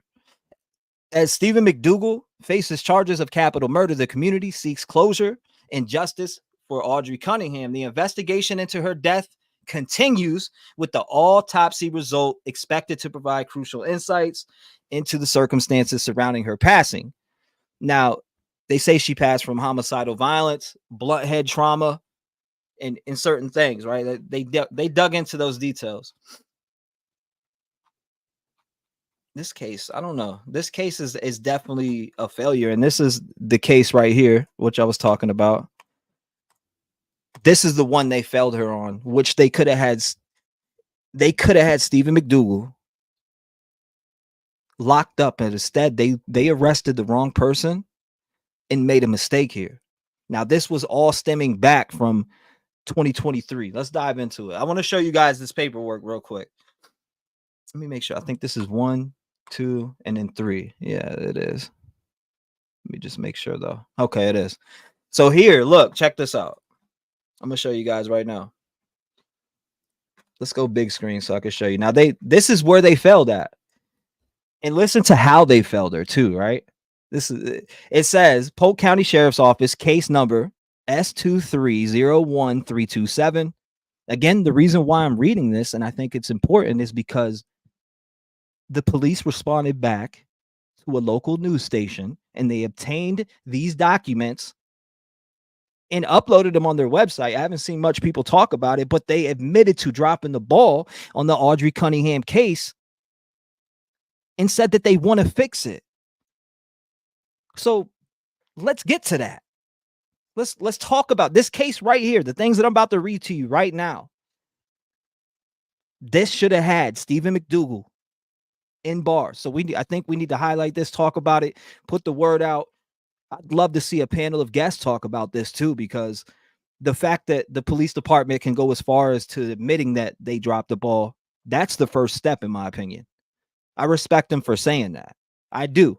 As much as we're all upset about Audrey Cunningham being, deceased and passed away the way that she did and failed in the manner that she was, let's make sure that nobody else fails, or you're not failing anyone else, that you're not leaving any predators around anybody else. That's what we want to do. That's why that's why we go over documents. That's why I have you guys call in. That's why I love talking and bringing these conversations to the floor, because it adds to this story. Just knowing this. Again, the reported date, it says, hold up, victim is David Stanley. The aggravated assault with a deadly weapon, Henry Reyes, defense Henry Reyes. Now, that's the guy that they arrested initially. You know whose name should be here? Stephen McDougal. That's whose name should have been here. Reported date August 19th of 2023 to Polk County Sheriff's Office at 4:09 a.m. Responding deputy Shania Wood. At approximately 4:25 a.m., Deputy Wood responded to the location of where David Stanley was with EMS away from the home. At approximately 5:03 a.m., Deputy Wood responds to Stanley home for viewing an attempted viewing location where stabbing took place. No evidence located. August 19th of 2023, David Stanley arrives home from the hospital, meets with Deputy K. Newman at residence and crime scene. Deputy Newman discovered a flashlight at the scene that maybe actors left or lost. Now, August 19th of 2023, Deputy K. Newman receives written statements from Stanley and Sewell, which were given to them by Deputy Wood to fill out. It says Detective Ethan Placker receives case file on August 21st of 2023 after being assigned by Detective Lieutenant David Mitchell. August 21st of 2023, the unknown time, David Stanley meets with Detective Placker at Sheriff's Office on case. Henry Reyes, identified as the suspect by Stanley, which provided video statement. Letitia Sewell, girlfriend of Stanley, was present at the time of the interview. David Stanley provides Detective Placker and Lieutenant Mitchell with pages of photos he received from Facebook page of blank identifying Henry Reyes as the actor in the stabbing. Oh, so okay. August 21st of 2023, Detective Placker makes attempt in locating Henry Reyes for interview, but unable to locate. August 21st of 2023, Detective Placker issues arrest warrants for Henry Reyes for offense of aggravated assault with deadly weapon and blank for offense of aggravated robbery. August 23rd of 2021, Henry Reyes and blank were arrested on warrants. August 23rd of 2023, Detective Placker and interviewed by, I guess, a blank who identified the male actor with her as Jeremy, who she does not know his last name.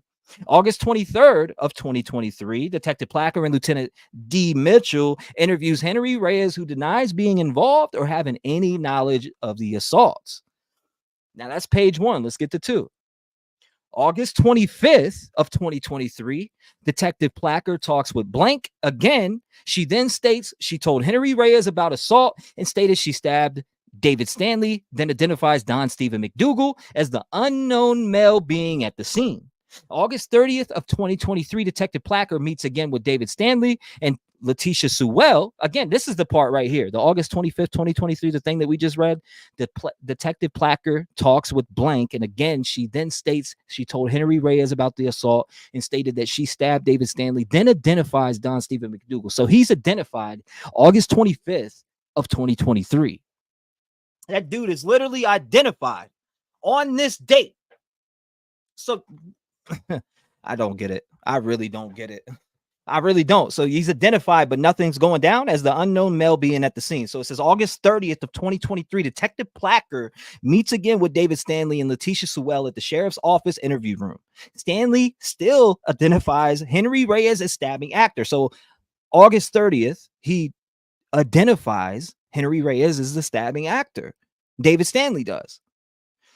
August 30th of 2023, Detective Placker submits case file on Reyes and Sewell to the district attorney's office for review. Transmittal received. September 9th of 2023, Detective Placker received a telephone call from David Stanley. Stanley states he attended a protective order hearing, then seeing Henry Reyes and Reyes was not the person who stabbed him. Stanley states everyone was pushing that it was Reyes. Stanley then states Stephen McDougal stabbed him. This is September 9th of 2023. See, that shows you that this could have been stopped. This is showing you that they failed her. Stanley stated that Stephen McDougal stabbed him on September 9th of 2023. Wow. So September 9th of 2023, Detective Placker consulted with First Assistant DA Tammy Pierce on case, advised to interview David Stanley again. September 9th of 2023 at 1:50 p.m., Detective Placker meets with David Stanley again at the sheriff's office, went over the story again, submits supplemental report to DA office to put the original case file at DA office. September 21st of 2023, Polk County DA office enters case file into system and their office reference to Henry Reyes and blank cases. November 28th of 2023, Detective Lieutenant Craig Finnegan, contacted by Sheriff Lyons to investigate this case. Investigation after being contacted by David Stanley. November 28th of 2023, Detective Lieutenant Finnegan contacts David Stanley by telephone to come to the sheriff's office to follow up on the case. See, the problem that I'm having is this gap here. You got September 9th of 2023. You find out Stephen McDougal's name clearly right here. Clearly right here. You mentioned Stephen McDougal's name September 9th. Why was there such a gap from the 21st to November 28th? Please. I mean, why? Why was there such a gap? Why? I just want to know. Again, September 9th of 2023 at 1:50 p.m., Detective Placker meets with David Stanley again at the sheriff's office, went over the story again, submits supplemental report to DA's office to put the original case file at the DA office. September 21st of 2023, Polk County DA office enters case file into system in their office reference to Henry Reyes and blank cases. Now, here's the gap. Skip over a month. About 2 months, November 28th of 2023, Detective Lieutenant Craig Finnegan, contacted by Sheriff Lyons to investigate this case. Investigation after being contacted by David Stanley. So David Stanley contacted him? Okay. Interesting. November 28th of 2023, Detective Lieutenant Finnegan contacts David Stanley by phone to come into the sheriff's office to follow up. Now we're back here again. November 29th of 2023, Detective Lieutenant Finnegan attempts to interview jail inmate Stephen McDougal on the case. McDougal refuses to talk. Now that's on the 23rd. November 30th of 2023, Detective Lieutenant Finnegan attempts telephone contact with David Stanley, leaving a voicemail. December 4th of 2023, Detective Lieutenant Finnegan meets with David Stanley at the sheriff's office, conducting a video interview for information. Talked about that he identified Henry Reyes out of a Facebook photo from blank's Facebook as the person who stabbed him. Detective Placker talked to you several times after that, and Detective Mitchell showed him a photo and asked if that was Henry Reyes, and he said yes, it was. Stanley responded they did not ask if that was the guy that stabbed me. Interesting. December 4th, 2023. Again, and every time I look at this, it's like failed. I mean, clearly the guy is right here saying Stephen McDougal stabbed him. Clearly. Why are we not making any moves? What's going on? And then when you look up the history, you pull up that history afterwards. I mean, you should be right on his bumper, right? Like, I mean, bumper, like on his ass. And here's the last page to this. It says, talking about later in the investigation, he sees a photo of a book in a photo of Stephen McDougal that he sees on the internet and says back that McDougal stabbed him. David Stanley requested that attempted murder charges be filed again the following: Henry Reyes blank and Stephen McDougal. His reasoning was that it takes 3 people to conspire to commit murder, and stated that Henry Reyes should have known that blank was out with Stephen McDougal, so there are 3 people. I guess if you're hanging out with Stephen McDougal, you ain't the brightest. David Stanley was advised that due to him picking out the wrong person as the actor by a photo online, and then picking another person out by an online photo along with blank, giving different stories as to who was involved, that I would not be issuing an arrest warrant, but would be forwarding the case report to the Polk County DA office for review. February 8th of 2024, Detective Lieutenant Finnegan submits all supplemental information as possibly Stephen McDougal being involved in the assault to Polk County DA office for review and grand jury if needed. February 16th of 2023, Polk County grand jury assembled. Case in question was not presented. Now it says February 21st of 2024, Polk County DA office sets up filing system for Stephen McDougal case. during the capital murder investigation on this day with Stephen McDougal as defendant. McDougal made statements to Texas Rangers during an interview that he did stab David Stanley. And honestly, when I look and read that certain part right there, I feel like he admitted to this stabbing, thinking that it would take them off the trail of finding Audrey Cunningham. That's what I personally believe when I read that. I personally believe that he was like, yeah, I did this stabbing just to take the shit off of Audrey Cunningham in the search, to make them focus on this investigation. I think he thought that would work, possibly. I don't know. That's what it seems like to me, though. But again, it says, during the capital murder investigation on this day with Stephen McDougal as defendant, McDougal made statements to Texas Rangers during interview that he did stab David Stanley. Arrest warrant was issued for aggravated assault with deadly weapon in the David Stanley criminal investigation by Detective Lieutenant Finnegan. Supplemental information in reference to the investigation is pending, presented to the Polk County DA office pending scheduled grand jury set for March 22nd of 2024. So that case will be going in on that time. Right. Thank you, infamous truth teller. I appreciate you. Thank you. I seen it come across, but I was reading. Thank you. I appreciate the love. You said that's what I was telling you, that August case, he described the truck law enforcement pursued charges. He's trying to keep the attention off him for Audrey right now, for the family to be able to grieve. That's what I think too. Look at Nancy listening to T-REV. Nah, I'm here. I'm right here. I'm good. It's never too late to make things like this right. Audrey's mom can do that. Texas Libby says. So, hold on. Let me open up the phone lines real quick. And let me fix this. I'm going to open up the phone lines right now. I want to hear from you guys on this case. Let's fix this. What do I got? Okay, maybe you can get through now. I see some of you calling now, but it's not ringing.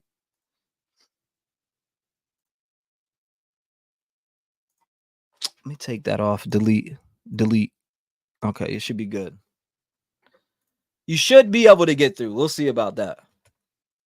Miss Ladybug says these scum have no conscience. Absolutely not. Ren says not to defend these bad parents, but many times bad people come into a single mom's life due to her current boyfriend. It's up to her to get rid of that boyfriend, and his friends will follow. Bing bang. I like that. I like that saying too. Yeah, hit the like button. If you're in here, make sure you smash the like button. It helps. Share on all platforms. And here again, I see people calling and it not ringing. I don't like that. Oh, now it is. 785, you're live. What's going on? Talk to me. Hey, this is Janet from Kansas. I talked to you before. Yes, ma'am. How are you doing tonight? First of all, I'm your spirit box nightmare. Oh, well. I'm just. I like it though. Hey, it's fine. Hey, I'm the one that always asks for it. I'm sorry. It's fine. I don't mind. They don't bother me. Okay. Now about this. This guy deserves the worst and the best treatment he can get in prison. I understand mom's point of not wanting to put the death penalty on him and wanting him to look at this for the rest of his life. Either way you look at it, his life isn't going to be that long. Yeah. I mean, he's dying in prison, regardless. One way or another, with help from others or on his own. But yeah, it's a sad situation. This world is just all kinds of messed up. We've got babies. I think they'll get to him everywhere. Right? We've got babies everywhere that are missing that we can't find. Why are we keep failing these children? So true. I think you got an echo in the background. Is that the stream? Probably. She said probably. It's okay. You're good. Oh, you want me to lie?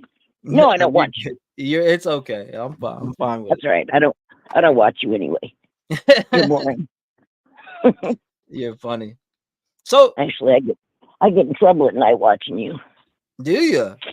Yeah, because I don't have a husband or anything like that, but it's like 4, 5, 6 o'clock in the morning. You know when the lights turn out. Yes, ma'am. So that's what it's all about. Yeah, But that's okay. It's okay. Yeah. And I don't get to sleep all day, though. I have to be up at 10 and take care of my 92-year-old mother. Oh, wow. I'm sorry to hear that. Nope, that's my job. I took it on. She put up with my shit for 18 years. I can give her 18 years. No, I commend you for that. I've taken care of my grandma for 2 years when she had dementia, so I know I kind of got a idea. Yep, I appreciate that. Yeah, I kind of got an idea of what you're going through, and I know how it can be, and keep your head up with that. Well, hey, I figure I put her through enough nightmares. Mm-hmm. You know, with growing up a year and stuff. Well, even after. But yeah, it's what it is. But I will not keep you. I'll let others. Oh, you're fine. You're fine. Yeah, no. I mean, before you go though, I want to ask you this. Sure. You think that in jail or prison they're gonna get to him, or do you think that they're gonna just hide him like everybody else? Absolutely. They'll get to him. It may not be the first day or two, but I guarantee as soon as they find out he's there, yeah, they'll get him. Yeah, they'll get him. Well, I appreciate you calling in. Thank you for being a voice in the community. God bless you, man. I look forward to hearing from you again. And we love the sessions too, so don't bother. It don't bother. Don't forget the box. No, I never do. Okay, you take care. God bless you, man. Night. Shout out to her. Good phone call. If you want to call in, it's 219-885-9693. Crazy. I'm sweating bullets right now. What's going on, Mar? What's going on, Mar? Depends. You said depends on how well known the case is and the area the prison is in. I think it might take a while. I feel like a lot of people are, you got to think about it. Like in prison or in jail, people are watching TV. People are watching TV. It's not uncommon. And by the way, I seen you somebody asked for an update. If you just came in, we watched the video with Nancy Grace talking to Audrey Cunningham's mom. Not only just talking to Audrey Cunningham's mom, but she had a panel of guests on there. We watched the whole entire thing from start to finish. We watched the interview with Audrey's mom. She was crying her eyes out. It was a very emotional interview. It was hard to watch. So filled with emotion too. And you can tell that she's blaming herself for this. I can look at this woman and just see that she's taking this on the chin and really taking responsibility too. I feel like she's saying, I mean, if you read her energy and you listen to this interview right here, I feel you can see it in her that she is blaming herself. That's the vibe I get from her. Jessica, okay, I seen you. I seen your comment. But again, I mean, we watched this interview. We went over that. I went over some documents on the case that they dropped the ball on. What was it? August of 2023 or August 21st of 2023. And right after that, they had Stephen McDougal's name on a stabbing that he stabbed somebody 3 times in. That's the stabbing that he admitted to during the case that I think he was trying to hide. I think he was really trying to hide. He was trying to hide the fact that he was involved with Audrey's case, so he threw himself under the bus in the stabbing and admitted to it in order to try to get police off his trail. That's exactly what I think. I'm a grandmother, T-REV, and my respect grew a whole nother level when I heard your heart for your grandmother. That is extremely sweet. Thank you, KW10. I appreciate that. My Mima meant a lot to me. She did. And I know she watches over me. I know she does. You know what I mean? Michelle says he will be put in protective custody again. He is also a swinger. So I know I've seen that. We've seen that. We've seen that he's a swinger. Ren says, I'm sad for Audrey's mom, but she's lucky to be alive. Yeah, Ren, if you think about it, now that I'm thinking about it again, I do think that he was going to kill her. I think that he was going to kill her and try to make it look like a suicide, a killing suicide, right? Like mom couldn't see daughter, so she took her down here and did this, and then now she's dead too. And possibly maybe they would have thought murder suicide. I think that's what he was trying to plan to do.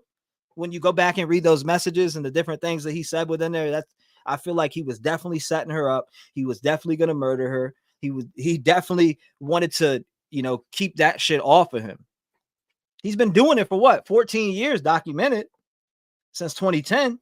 He's a swinger, Brad said. I missed Mom's interview. We'll have to watch later.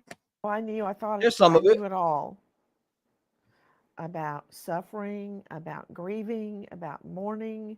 Yeah, this was the interview right here that we just watched. Protective custody is only temporary after an assault until you get moved somewhere else. There's not many PC cells. You said PC cells? Oh, yeah, I got you. And law enforcement gets PC the whole time they're locked up. Or I'm sorry, I don't know why I said law enforcement, but or only law enforcement? Oh, yeah. No, you are saying law enforcement. And you're right about that. They will put, if you're an officer and you do get locked up, they do put you in PC because they're worried about your safety. You're a cop.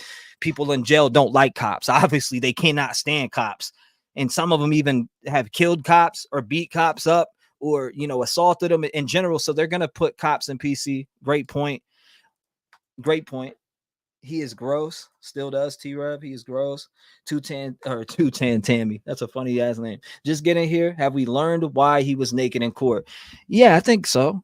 But that's speculating wise. I think he's doing that shit as an act. He don't want the death penalty. That's what I think. Let me refresh this too. You say he will be swinging a whole different way.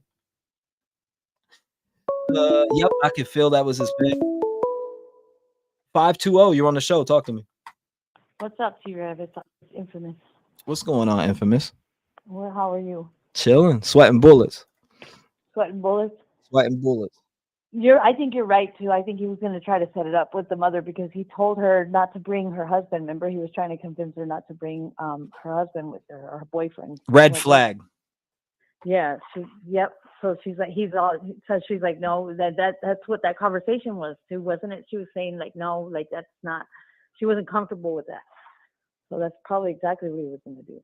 Get the attention off of him because he was trying to sell stuff on Craigslist, wasn't he? Yeah, actually he was. And then he was talking. I've seen a bunch of little things with him on Facebook. Clothing. What else was it? I forget what it was. Was it a weight set or something? Yeah, I think it was. Yeah, it's crazy. I think so. That I think that's what the plan was going to be, because then they would think, because they were estranged, the daughter and mother, and yeah, try to make it look like that. Because I don't know how much rope he had in his truck, but I would imagine because he didn't want to say anything about where she was. He was over there, climbing up and didn't want to say nothing. Like you said, he probably threw himself under the bus with those charges, trying to like divert the attention off of him.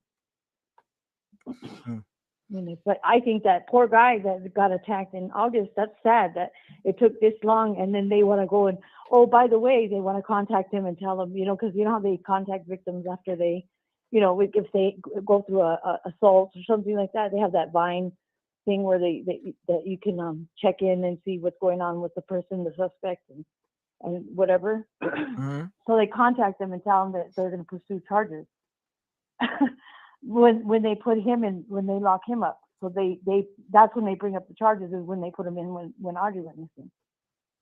And he said he wanted to keep the attention off of him because he wants the attention to be on Audrey and the family to be able to grieve. His sick ass was knocking on doors asking him for Audrey. Like, have you seen Audrey? Like, what? What? Did you hear about that? Have you seen Audrey? You seen this little girl? He was actually out there searching and saying that. I know he's a cuckoo bird, dude. I think he's been off his rocker for a hot second. So I think they'll still get him. They'll still get him even if they put him in protective custody. I'm sure they'll find a way. Hopefully they do. I hope they do. I mean, they found a way to get to Danny Masterson. He got attacked twice. I think they said that he was in hospice. They're saying something. I think I heard something about him being in hospice care or something like that. Because they attacked him. They moved him and they attacked him or whatever. They got to him, and he was assaulted. He assaulted all those women in Scientology, those Scientologists. or whatever. So I'm sure they'll find a way to get to him. So I just wanted to chime in and say hey and just throw my 2 cents in. I just came in from doing my laundry, so I'm here. So I just want to let you know. So if you don't see me in the chat too much, that's what it is. No, you're good. You're good. This, laundry. I don't know. This, like I said, this story is crazy. It's crazy when you look back at the different things that they should have nabbed him for. Right. They failed him. And then he goes to court naked, right?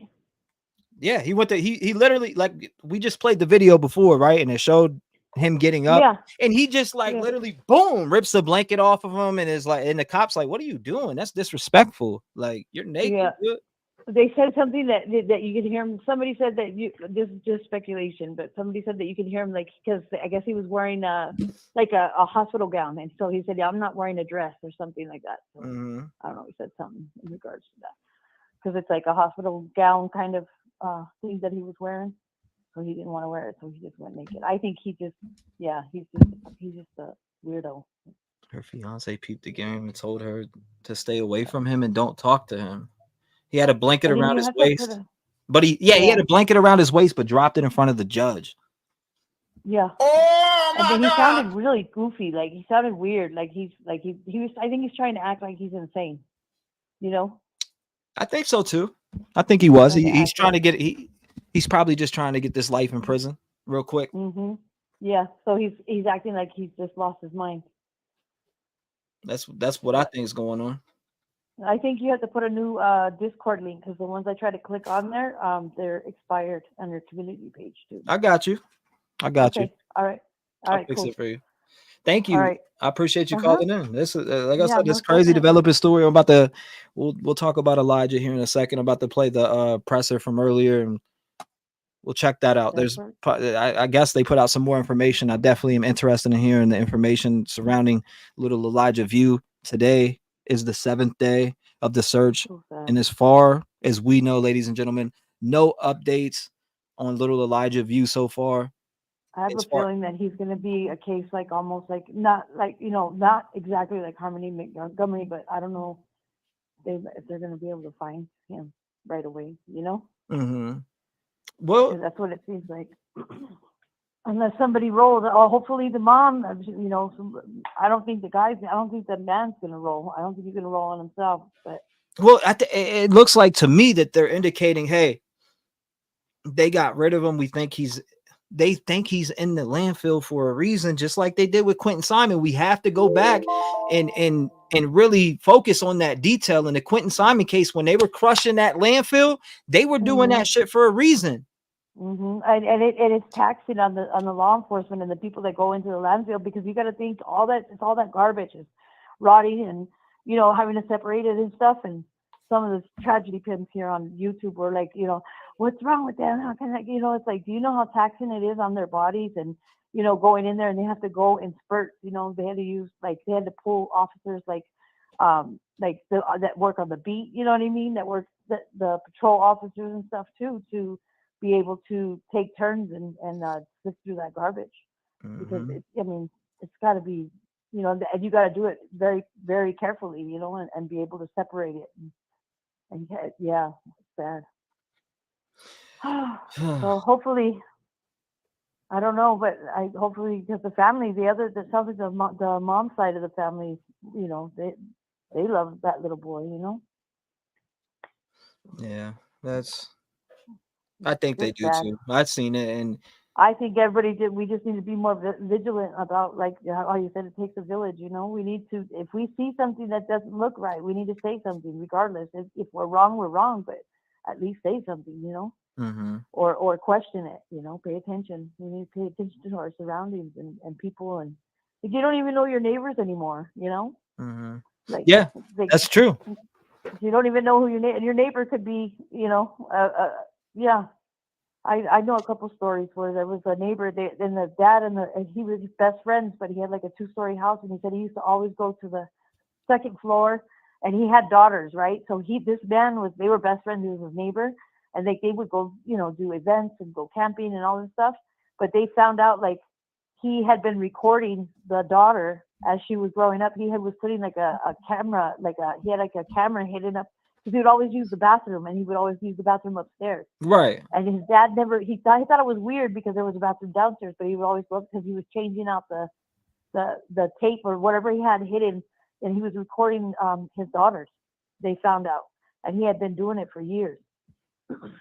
So you got to know who your neighbors are too. That's why the neighbors. That's why you see all those old school when they come bring the cake and cookies. They just want to be nosy and see who they are. Search when you first move in. The day Audrey went missing was the last day Elijah View was seen on camera. So February 17th.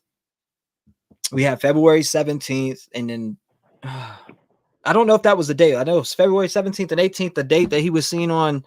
Let me bring it up because I actually have it. I think they said they think that she was gone the day that she was supposed to get on the bus for school, but that's when it happened. This right here, I just didn't see the time on it, the time stamp on this when they were actually here at this location.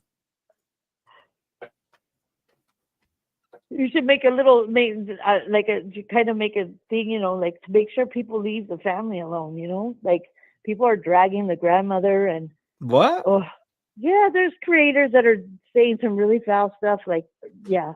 Dragging what grandma? The grandma of Audrey. Oh, like, did you were you effing Steven? Were you effing this and that? And like, I'm like, are you serious? Just, the same disgusting stuff, And even if she was, it's none of our business anyway, they're trying to grieve their granddaughter, Yeah, but I mean, mean, the stupid. This is a situation. I know though, but you got to think about. I kind of can see where they're coming from though. I can see both sides. But he didn't have it. I don't know, but they probably looked on the Predator on the where you sign up as a offender, and he wasn't on the offender list. I mean, I don't know. Me personally, I'll look up your whole record. I'm gonna go to Ben Verified. I'm gonna go. I'm gonna look up the county. You got all of court records, everything. But so this dude, some people are a little more naive than, I don't know. I don't want to say that give her a pass, but I don't want to accuse her either. We don't. No, you definitely don't want to accuse her, but I can see what people are asking. They're just asking in general. Have grandmothers? She's a young grandma, I guess. They said she's like 44 or something like that. They said the grandma. But I definitely understand the people who are saying, why aren't grandmother and dad talking? I understand them. I actually understand when they say, why aren't they? I mean, mom's out there speaking, and mom, lost her in a horrible way. Because he was living in the backyard. In a horrible way. So yeah. Regardless, he should still say something, but he wasn't there, and I mean, he's gonna remember this was allegedly dad's friend. Yeah. So but I hopefully law enforcement is questioning. Hopefully they're doing their job, but they haven't been doing their jobs. So hopefully there's FBI or somebody involved that can question that factor too. Because obviously they're not. Law enforcement's barely trying to pick up the slack from the other guy to put him to be able to hold him. From the other victim. So hopefully there's other higher ups that can question that. Figure out why was he in your backyard? Why didn't you? Maybe question that further. I mean, did you pull the same documents that I pulled up here? The ones about the case where they failed him on that stabbing and them identifying a different person that stabbed them. Mm-hmm. He could have been nabbed way long before Audrey. Yeah. And he was still in her life, I think, during some of these times because they were on these little trips and stuff. Mm-hmm. Yeah, and he said he described him. Yeah, he identified him, and the thing that I was trying to send you, I can attempt to send you again, but I still have it. It has a Facebook post. If you look on Facebook and you type in what the headline is, where it says victim for the August attack from Stephen McDougal. If you go on Facebook, it should pop up on the search. And then you can see, like, he wrote a post in there saying that he had been waiting, why aren't they pursuing? And he said that he did identify him, and he told them, and he doesn't understand why they didn't pursue charges when they attacked him, because he did give them the information, and that's his, like, what he said. Right. Yeah. So, it's just a whole big ball of mess, big old bunch of crap. law enforcement really gonna they're gonna Like to they're gonna be facing some civil shit, I think. for Some sure. civil case. Mm-hmm. Ask caller, would she let him around her child? Hell no. Bing bang. I would nope. That's why I said I'll do Ben verified. I'm gonna check the court records. I'm checking the county records. I'm gonna check the next county over records. I'm gonna run your name through everything. Nope, I'm just saying that we gotta look at it like this. And everything that I say here is allegedly speculation, but why isn't dad talking out? Why is mom the only one talking out? And she was the butt end of it. And you get what I'm saying? Like she was being texted by this guy and almost lured and set up to be possibly, they might be being possibly murdered. Why isn't this guy speaking? He should be speaking. Yeah. I'm sorry. He should be speaking. He should be out speaking. I'm just saying. Mom was there at the vigil too, and I don't think dad and them were there. Were they at the vigil? I have no idea. All I know is they should be speaking. Yeah, because they had a vigil and mom was there and she spoke. Like they had like a little amplifier, like with a speaker, and she spoke on there. They had a little vigil for Audrey. So I don't know if they were there because I didn't hear anything like on the news, because that'd be the first thing you'd hear, like, oh, dad and there, we're at the vigil or whatever. So I think it was just mom. But, you could tell mom, was probably trying to get her shit together, She probably got her shit together and she wanted to be a part of her life, and look what happened. This wild stuff happened. Yeah. It's crazy. But anyway, all right, I'm going to let you go so somebody else could call in if they want to speak their mind. It says when you start, it's a finish. Oh, okay. Okay, I got you. All right, don't forget about the new link for Discord too. Mm-hmm. I All appreciate right, it. take care. God bless you. Yeah, thank you for calling in. Thank you for being a voice in the community. You already know, infamous. Always. Lock your door. All right, bye. God bless. Shout out to her. Good phone call. If you want to call in, it's 219-885-9693. Before we move on to Little Elijah View, if you got anything you want to say on this case, now's your chance. Let's talk about it. How to thank callers. Yeah, shout out to the callers. Shout out to people who call in. People who had the balls to call in. Don't care if McDougal was keeping grandma high as a kite to groom Audrey. Grandma is still responsible. Kelly Fitzgerald on her shirt. There was 2 vigils so far. Yeah, baby, hold on. Let me pull it up real quick before we do this. Audrey Cunningham vigil.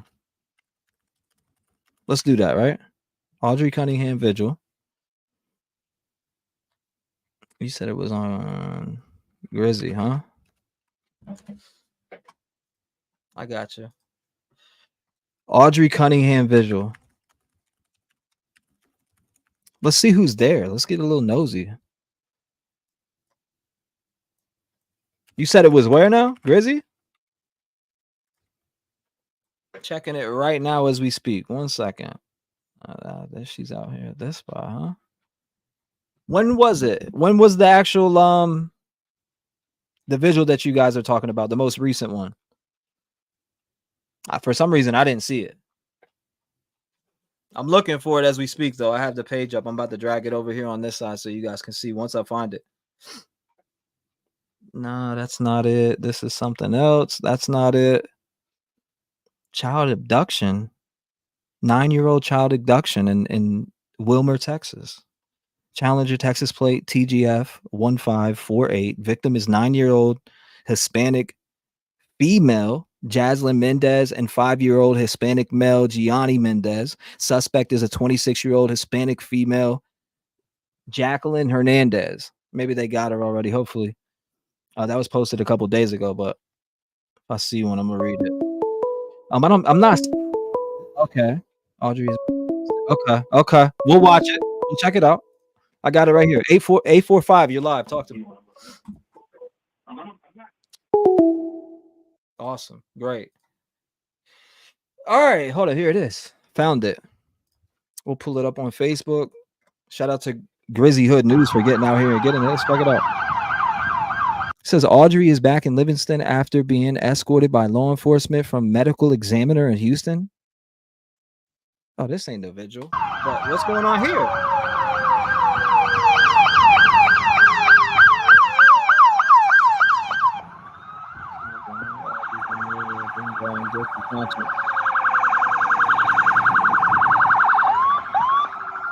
Lisa, you know I know that already. You know I know that. So they were literally escorting her? All right, we're good. I don't want to see that. I want to see the visual. Where's this visual? 1 second. Nope. That's not it. That's not it. That's not it. That's not it.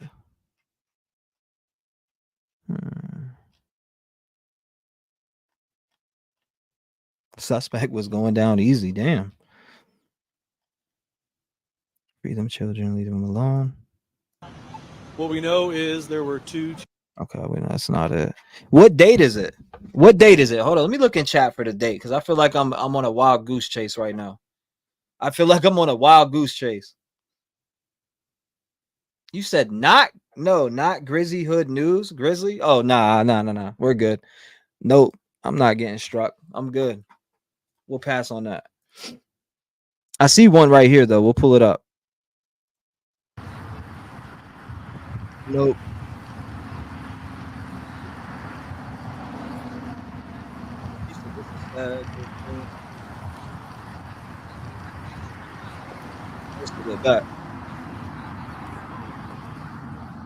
This is a visual right here.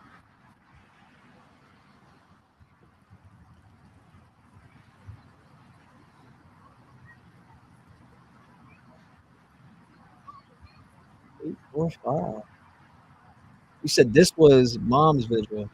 This was mom's visual. I didn't see this one either.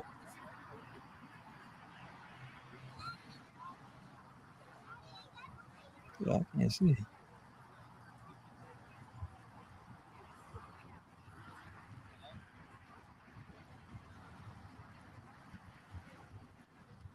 You said this is Audrey's mom's friend's one.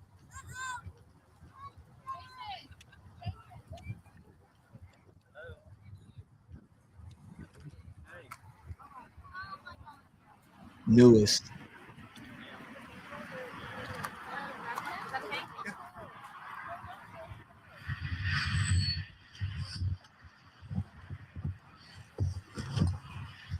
Hey guys, if you'd like a candle, Whoa. come up here and pick them up. We're gonna start passing them out. We'd like y'all to come and grab one for Audrey. They're small cups with tea light candles, and then we have some for the grown-ups. They can hold this, but grab one, please. You said dad's vigil is 3-1. It's for Cassie and Audrey. Was mom not at the other? I don't know. That's what I'm trying to see. I'm trying to see who was all out there. Was dad out there? I know dad is what? Joshua? Okay, I see it.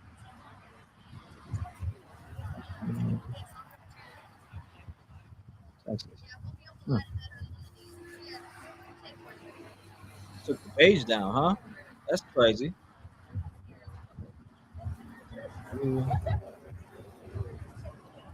You said the whole video audio is bad? Oh, damn. Mm-mm-mm. Hey, Rebecca. Give me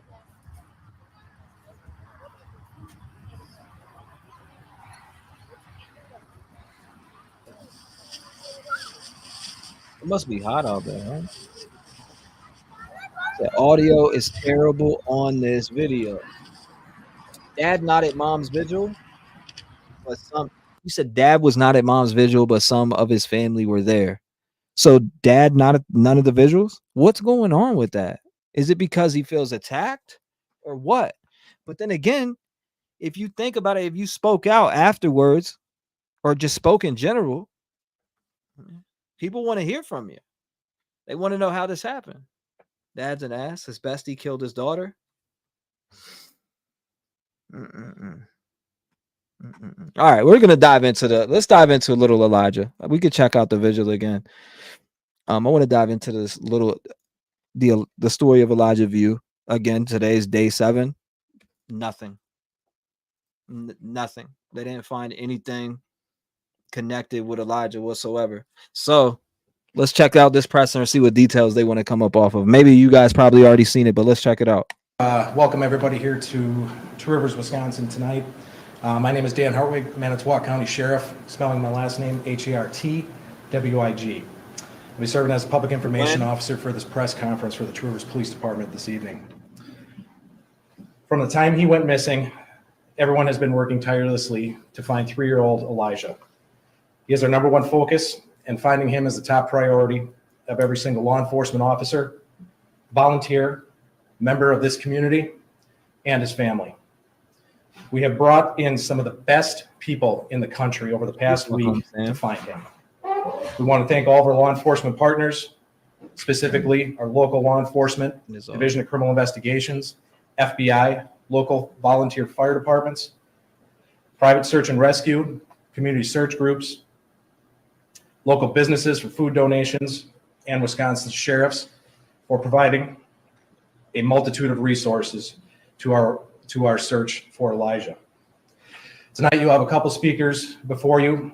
First up will be Chief Ben Meinert of the Two Rivers Police Department to provide an update on search efforts over the past week. We'll also have 2 members of Elijah's family who will also speak here tonight. Some things I want to let you folks know as well. When the family comes up here to speak, they're going to be stepping off to the side once they are completed. We respectfully request that you do not film them after they are done speaking. The chief will will have about 5 minutes for questions after everyone is done speaking. I did find that other vigil too, but let's keep going. He will not speak about the current situation involving Katrina Bauer and Jesse View. Most of that is already in the media, and they're currently in custody in the Manitowoc County Jail. When asking questions, we ask that you stand and state your name and which news organization you are with.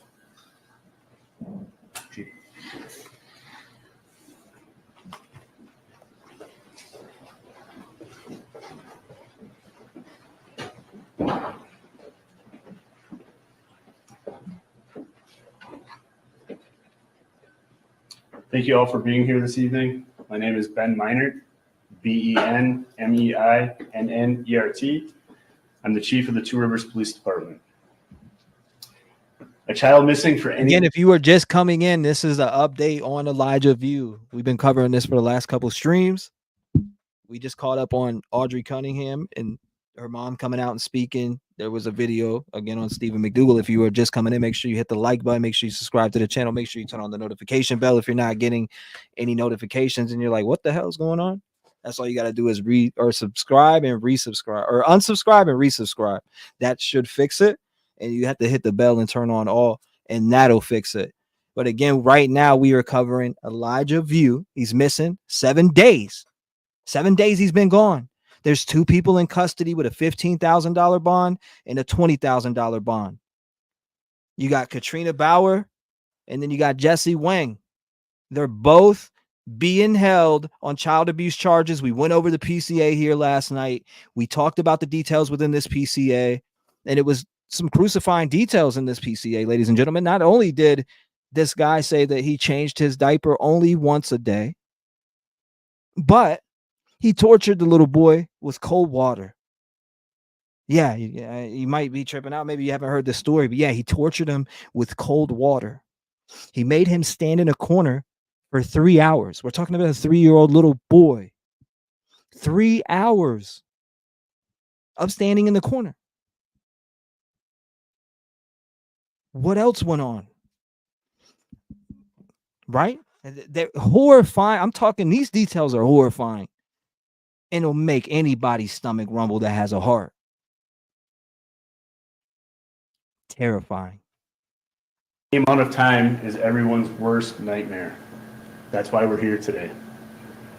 Elijah, a 3-year-old boy, has been missing now for a week today.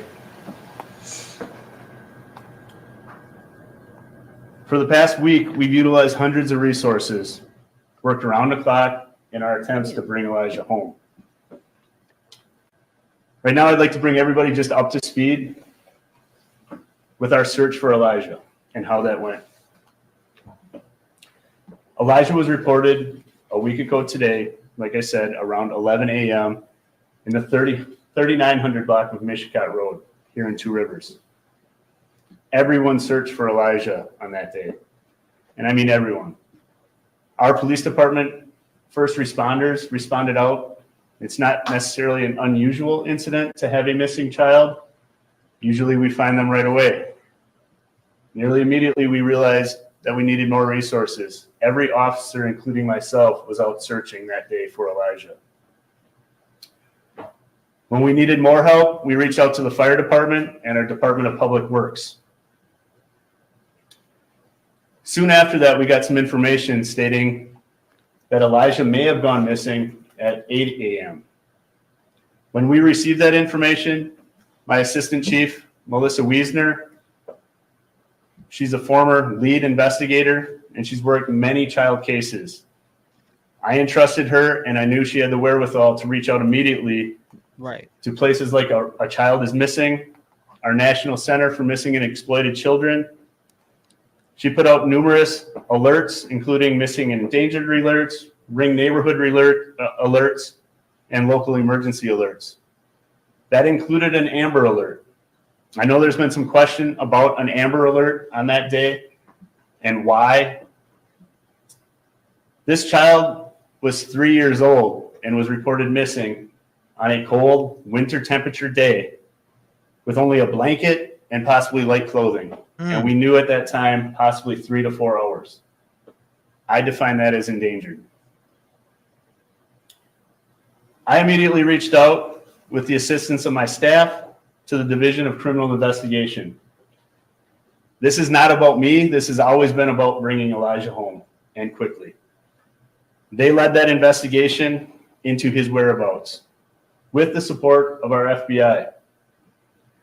We also utilized almost any boat, UTV, drone, canine, and even National Guard helicopters to search for Elijah. Unfortunately, Elijah wasn't found. Following that day, we had a press conference. Talk to him, Ellie. Tell him again. I know people were frustrated with that. Tell him again. I too was frustrated with that. We had a lot of misinformation going around on Facebook, through social media, and just in general. We felt it necessary that we had to lay out factual information of the case and bring everybody up to date to that point. We also established a tip line and got that out to the public at that time. That has been beneficial and crucial to this investigation and search. Since the conference, I have personally provided media releases daily, if not multiple times during the day, to bring our public up to date and remain transparent.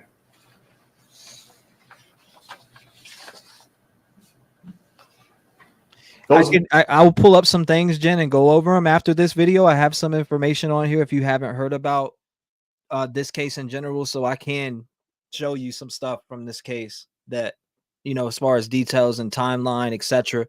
I'll pull that up after this presser. Okay, I got you. Leads, those investigations, everything we've taken as tips have led to searching our neighborhoods, searching all our waterways, aerial and foot canvases, both urban and rural, throughout Manitowoc County and even beyond. We've searched Wisconsin landfills and quarries, and we've even had additional leads in Wisconsin Dells. In addition to all those search efforts, I am aware of other investigations taking place. I can confirm Elijah's mother, Katrina Bauer, is in jail on charges of child neglect and obstructing. Katrina's boyfriend, Jesse Vang, is in jail on charges of child neglect. And I do know that Elijah's father has also been incarcerated at Oshkosh Correctional Institute in unrelated matters since 2023. I also understand that the public would like more information on those first two individuals I mentioned. However, I'm unable to discuss those matters because it is an ongoing investigation, and I don't want to jeopardize those cases. I want to thank the various local, state, federal agencies. You're so welcome, Jim. As well as all our fire and EMS and even those private resources that have helped along the way. Thank you to everyone in the community. They've provided food and drinks towards all these efforts. And thanks to all those private search efforts. On Saturday, we announced a Crime Stoppers Award of $1,000 for information leading to the location of Elijah, and have since provided other ways that people can donate here in the community or abroad. Currently, we have those established as coming to our customer service here at City Hall, our police department, and I'm also working on establishing an online route for people to do so. When that becomes available, I will reach out to everybody and let you know. Today, the FBI has now provided an additional reward up to $15,000 for information leading to the location and return of Elijah Vu, and or the arrest and conviction of any individual or individuals responsible or involved with his disappearance. We have posters here that state just that. In addition to all those search efforts, Elijah Vu's family has been coordinating their own search efforts throughout Manitowoc County.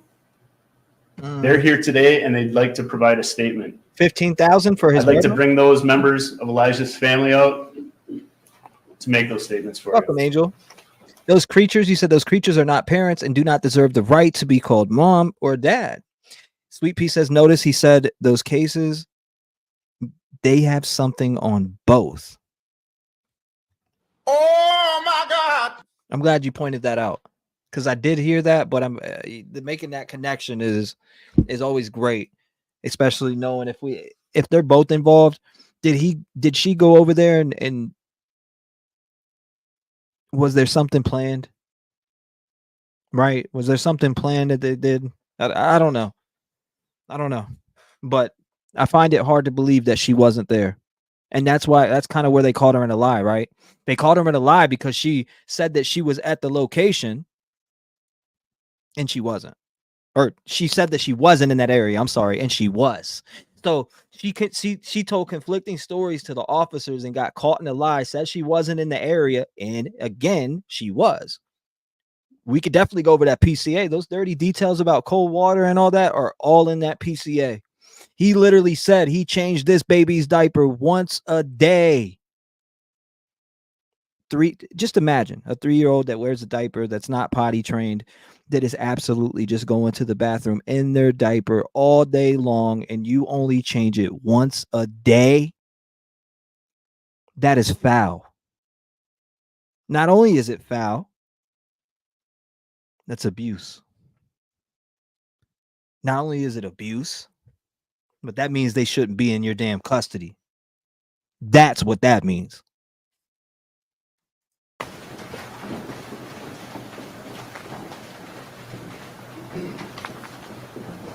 Exactly. Neglection 101. Happening in a lot of households. Okay. On behalf of my family, we stand before you today with heavy hearts burdened by an unimaginable situation. Hi, Lori. The pain is indescribable, a torment no family or child should ever face. We cannot express the depth of our sorrow, nor the desperation that consumes us as each moment passes without news of Elijah's safety. To anyone who may have information about Elijah's whereabouts, we plead with you to please come forward. Your courage, your compassion, your willingness to speak up may hold the key to Elijah's safe return. Every piece of information will help bring us one step closer to bring Elijah back to our family where he belongs. To those who may have information, your assistance is just not a contribution, but a lifeline of hope. Elijah is a joyful and curious boy, full of life and love. He is a precious child who deserves every chance of happiness, and his absence is deeply felt by all who know and love him. Every day without him feels like a piece of our hearts is missing. We long to hear his laughter, to witness his curiosity, and to feel the warmth of his embrace. The emptiness left in his absence is a void that cannot be filled by anyone Bang. else. Or Wang. Elijah, if you can hear us, know that you are deeply missed and loved, and we will not rest until you are safely back in our arms. Lastly, we want to express our deepest gratitude to law enforcement, government agency, and all involved in the search operation. The support of the community, the dedications of volunteers, the generosity of businesses, and the kindness showing through food and monetary donations, and so much more. We thank each and every one of you for your role in our search for Elijah. Please keep Elijah in your thoughts and prayers. And if you have any information, please come forward. We believe that with the help of the community, we can bring Elijah back home together.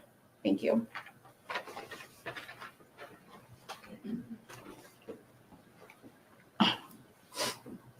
I talking English is not good, so and I want everybody to be patient with me. So and I just try that I can. So right now, I would like to thank you for everybody to help my family to search for my grandson whole week to today. So No. everybody know that we are really hurt. That's so sad. So and I want to thank you for the officer or all the fire department people, all the people living in two cities here, how to search for our grandson, our baby for 1 week right now. So I really thank you for everybody. So but right now, so I want everybody to continue to help us to look for my grandson. I want my grandson to be home with my family. So I want everybody to continue, don't stop, just searching for my baby Elijah. We want him to be safe and with my family, and we love my grandson. That's so sad. Thank you, Father. That is so sad.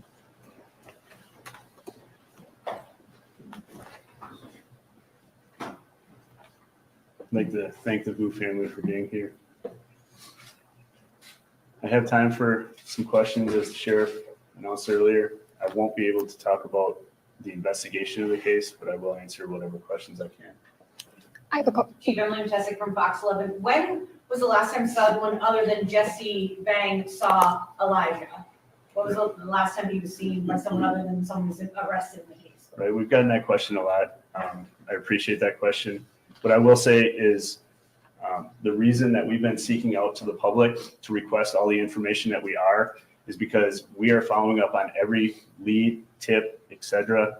And that is one of those things. You know, we want to know every time, anytime that Elijah was seen during the past week. Exactly. And we will continue to follow up on all leads, any leads, and that's what's leading us into the locations that we've been. Chief, what was the most recent, I guess, before he disappeared? I can't comment directly on the investigation, but I can tell you that we are following up on all those, and we continue to ask for those. Chief Kendall Case with WIS. Hang on, just a second. Rita, go ahead first. Fox 6 Milwaukee. Have you all received any information that indicates that Elijah is still alive, whether that be any surveillance or ring camera? I'm not going to speculate on anything at this point, but what I will say is all our efforts are for bringing home Elijah safe.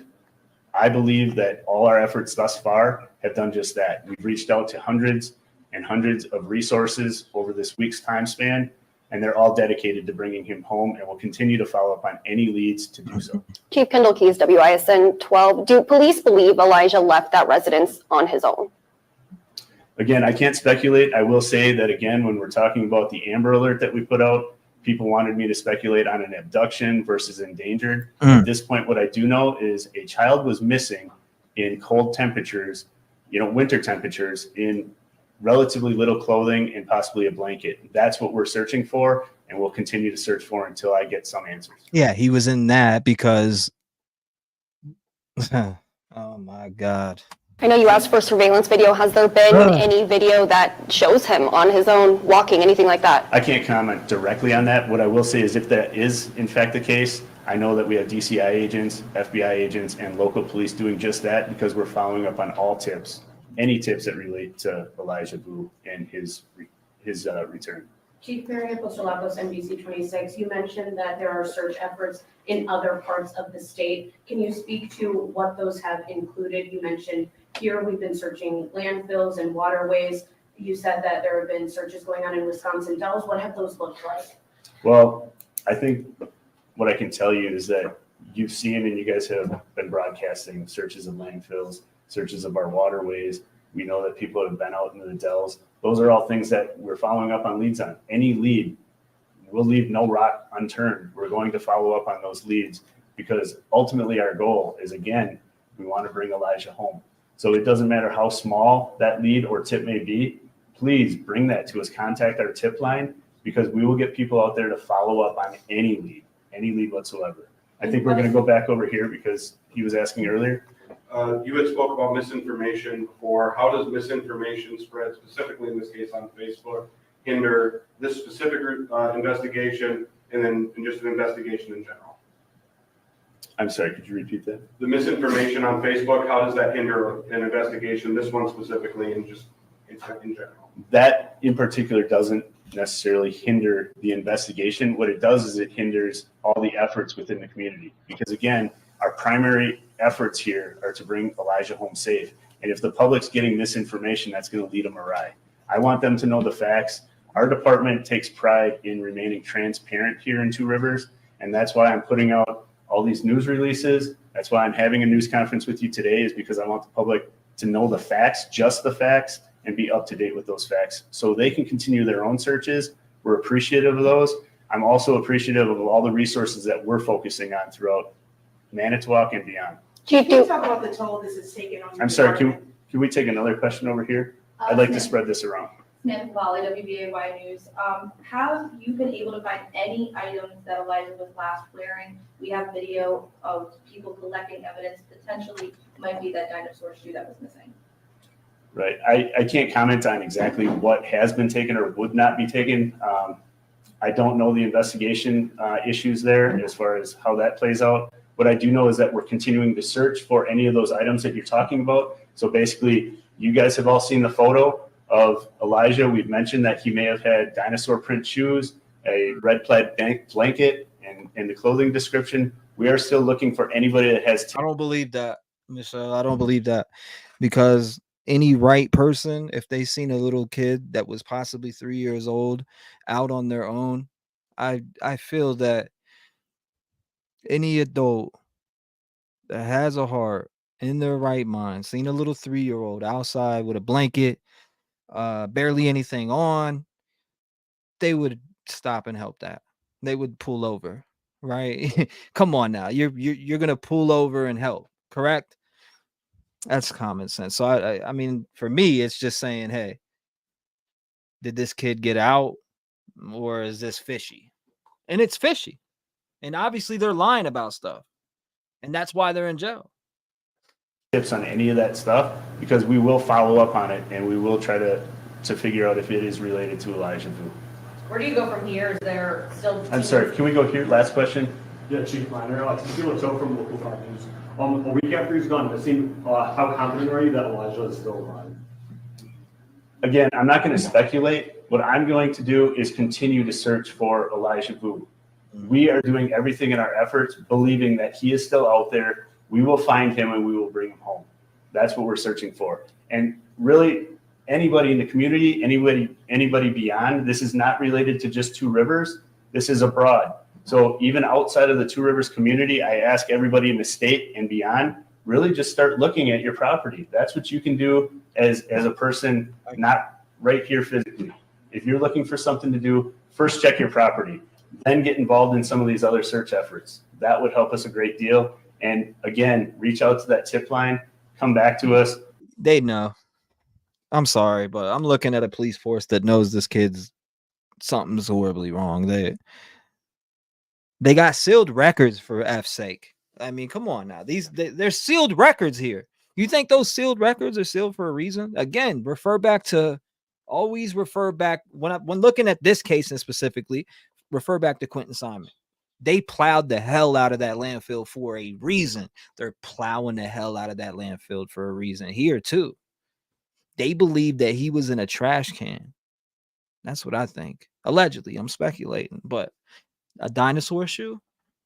I have a picture of that dinosaur shoe that they're talking about right here. I mean, we could pull that up right now. Let's look at this dinosaur shoe before we finish watching this presser. Where's it at? Let me find it. Where the heck did it go? Oh, I got it right here. 1 second. Look at this dinosaur shoe. Elijah. Okay, there it is.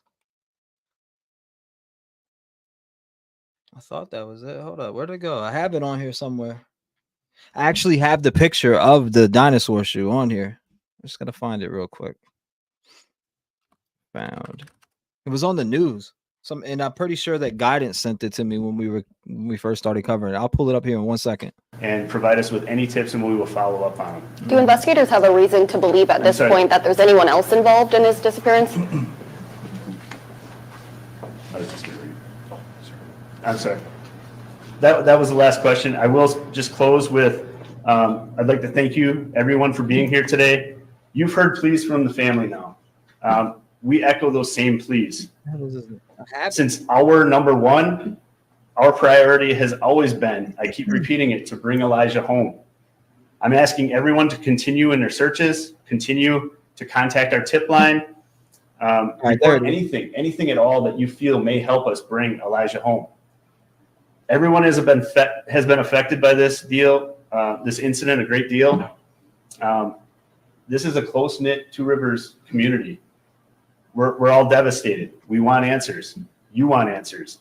I know efforts of our city staff, our citizens, and those beyond our city limits are going to continue to work together, and we'll bring Elijah home. Thank you.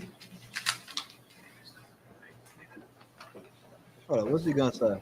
Will a representative from the FBI be able to answer any questions at all? She's trying to ask questions. They're walking away. They're already done. Okay. They know, Lori. They know. That is the They already end of our know. press conference. Again, we're making that plea out to Hold on, did I see this guy right here in the Stephen Avery case before? Or am I tripping? the public. Everybody's seen that kid's photo. It's pulling at everybody's heartstrings. We need to find them. Somebody knows something. Just want to remind everyone, tip line, state tip line, we've received hundreds and hundreds of tips that DCI agents are following up on, FBI agents are following up on, and local law enforcement. That tip line is 844-267-6648. And as a reminder again, as Chief reiterated, there's a $1,000 reward out from our local Crime Stoppers for information leading to the discovery of Elijah. And now the FBI has stepped up their ballgame, which we have posters set up by them, $15,000 reward for anyone that has information leading to his recovery or yeah, folks, you live in Wisconsin, $15,000 reward. If you see anything or you've seen anything and you're from Manitowoc County or in that area, if you've seen a little boy, or arrest and prosecution of anyone responsible for his disappearance. Again, thank you all for helping share our message out today. Whoa, I about blew my damn eardrum. Okay, so that was the presser from today referring to Elijah. Nothing. I mean, I am appreciative of the presser, though. As you know, we followed the Kansas City 3 case here, and we didn't get a presser at all. Remember the Kansas City 3 case? We're like, where's the presser at? Can we get a presser, please? Nothing. I haven't even heard nothing now. I've messaged Adriana before, and she's like, nah, we haven't heard nothing. Crying faces. So I'm glad that they're doing pressers here and talking, but and keeping everybody updated too. But still, no information. Nobody's seen anything. And maybe that's why they took to the podium today, to see if they could get somebody to speak out, or maybe they seen a vehicle, or maybe something hits their mind when they turn on the news and possibly have seen some of this presser. Good night to you too, Tammy. Thank you. You said tipping is mandatory, but it's good. I appreciate the love. They could have dumped his body anywhere. Such a sucky mom she is. Some people should not have children, Kim Dobbins says. The boyfriend is a monster, and so is mom. Bing bang. It's tearing him up too. Yeah, when he walked up, he was already. You could tell. He's like, yeah, he had to, but he turned it off. He did his thing, and he reported it out there well. I think he did a good job. They probably just don't want to stop people or want people to stop looking. That's the feeling I had with Audrey too. And it only took for them to find Audrey, really not, wasn't that long, I feel like. And then when I don't know if you watched the Nancy Grace episode where the guy was like, he knew it was Audrey down under the water while they were sitting there and didn't have to say anything. He was like, that was hard for him to do. Somebody said that. And also, who else said that they made a new flyer for Elijah? That was yesterday in the stream, and I didn't see it.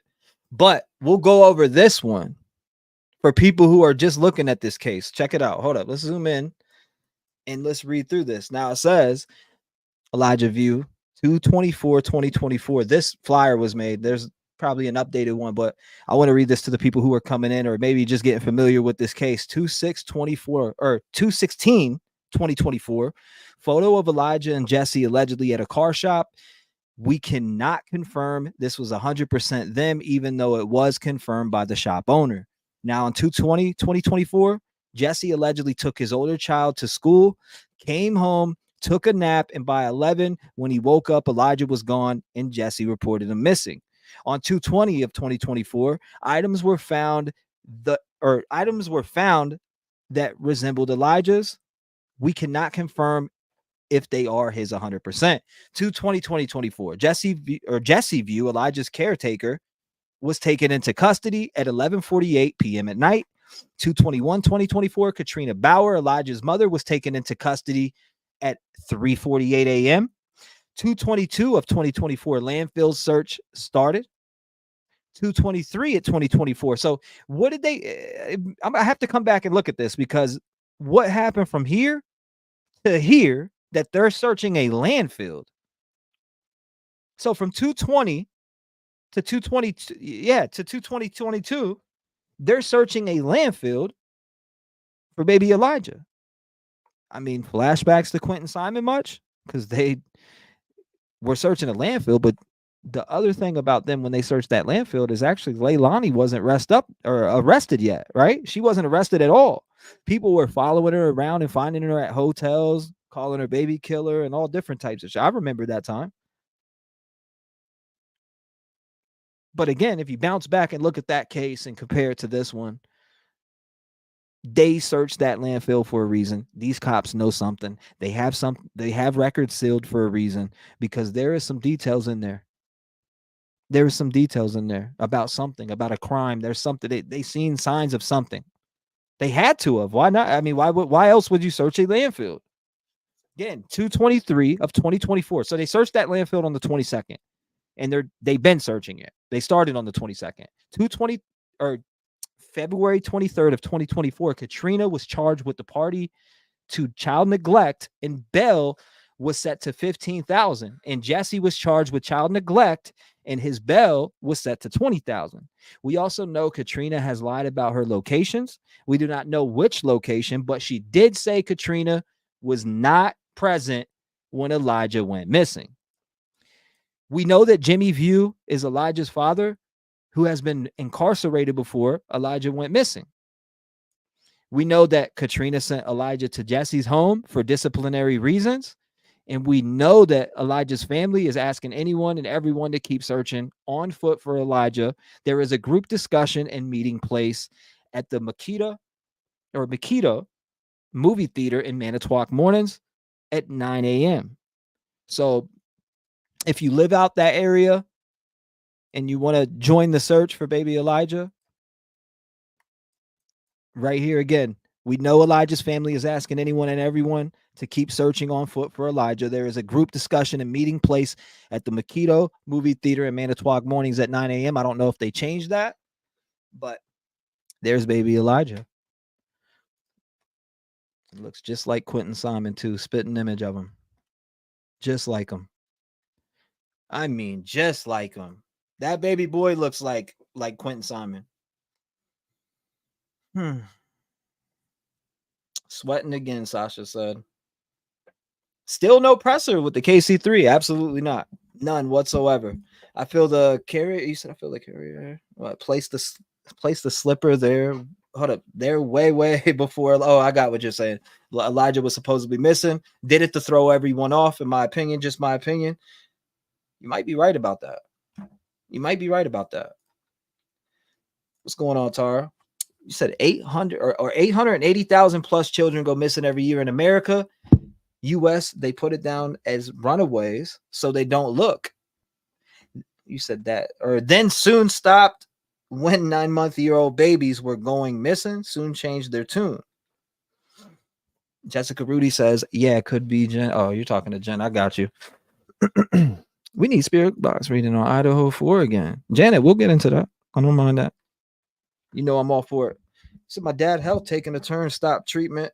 So been taking a break. Oh, you're good, bro. You're good. What's going on? 6 days. You said 6 days they found Audrey. Yeah, we're on the 7th day of the search for Elijah View. Still nothing. And we read the PCA last night. Again, if you didn't see the PCA and the details inside of it, both of them were charged with child neglect, but there was some very, very, very dark details within this PCA. I mean, so dark to the point where it's hard to listen to. Making them stand up multiple times for 3 to 2 hour periods at a time, standing in the corner. And then when he walks out the corner, I'll get the cold water. I mean, that boy was tortured. He was tortured straight up. There's no other way to put it. He was tortured. And it was all over discipline. I just never heard of that type of discipline for a 3-year-old. But again, I mean, it's crazy. But you said, but they had an area with Audrey. Yeah, they don't have an area with this one. They're going based off the apartment. And when you look at that apartment, you got the cemetery across the street. You have a residential place. As soon as you turn out, go left. You got the main street to the right when you turn out. I've already done mapped that whole area, looked around. And it looks like there's a few businesses around there, and they might have some cameras. Depending on which way they went, I wonder if they have any cameras from anybody. Again, records are sealed, so we don't know what they have. They obviously have something enough to say, hey, we got to seal this. If we don't seal this, people might figure this out or know we have something. Or, the suspects will be tipped off. We need to, that's what I think is going on. Both look so alike in both landfills. Garbage pickup was the day before. Miss Shauna Lee says, and that's only 4 hours between mom and boyfriend both being arrested. Man, I don't know what this. Hold on, let me pull this up. There's more pictures and stuff that she sent. This is dude right here. Stop popping them up on this side. I don't know. The hell was that? This shit vibrated. So here, that's him with this tattoo, the 920, right? So pop that down. And then you have, this is allegedly the last time they were seen. Again, they said the shop owner confirmed that it was him, but let me read it again. It says the shop owner confirmed that it was him. We also knew Katrina lied. Hold up, let me go to here. Well, I need to see these exact words because they said the shop owner actually confirmed that this was them 100%, but police won't say it is. Yeah, there it is. So a photo of Elijah and Jesse. So this was 2/16. So this picture right here is 2/16 again. So 2/16, photo of Elijah and Jesse allegedly at a car shop. We can't confirm this was 100% them, even though it was confirmed by shop owner. So confirmed by shop owner, but they can't confirm it. It's allegedly because law enforcement isn't saying that. And there's 2 shots. It looks like he was crying. In this picture, this little boy looks like he was crying. Well, I mean, look at his face. Probably in pain from that one diaper change a day. I mean, I could only imagine. Need to catch up on this one. Yeah, it's sad. Super sad.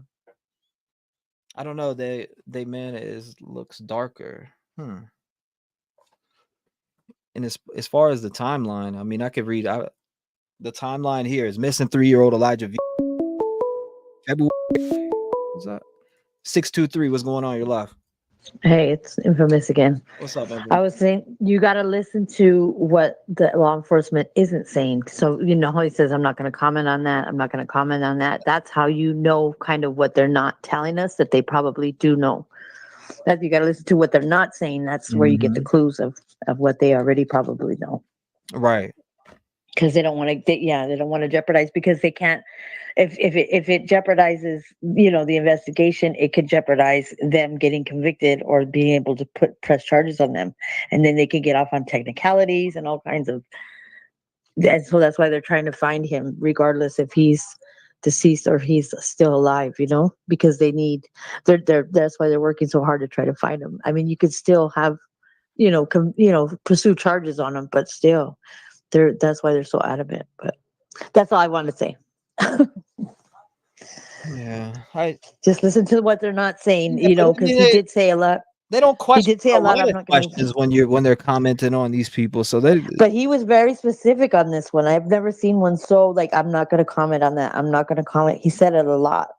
When they were asking specific questions, like, did they see him on any cameras? I'm not going to comment on that. And then he says, you got to go look abroad too. They said not just here in the city. So they're having people, so he's giving information, but then he's holding back. He's holding back a lot of information. And, because he specifically said, I'm not, he said it like 3 or 4 times when they asked specific questions, so that's all I just wanted to say. Listen to what they're not saying, because I think you find out a little bit more of what they're not telling us, what they know already. That's so sad. He looks so sad in that picture. He does. He looks so sad. I pulled up the one on the main screen here, and you can see that. Yeah, I can see him. He looks so sad. He looks so sad. And you see, he's still on his. He's still on his butt. Like he's still hounding him. Oh wow, the 16th is the same day Audrey went missing. I think Elijah went missing the night of the 16th. My opinion. Interesting. It's interesting that this is on the same day. It is.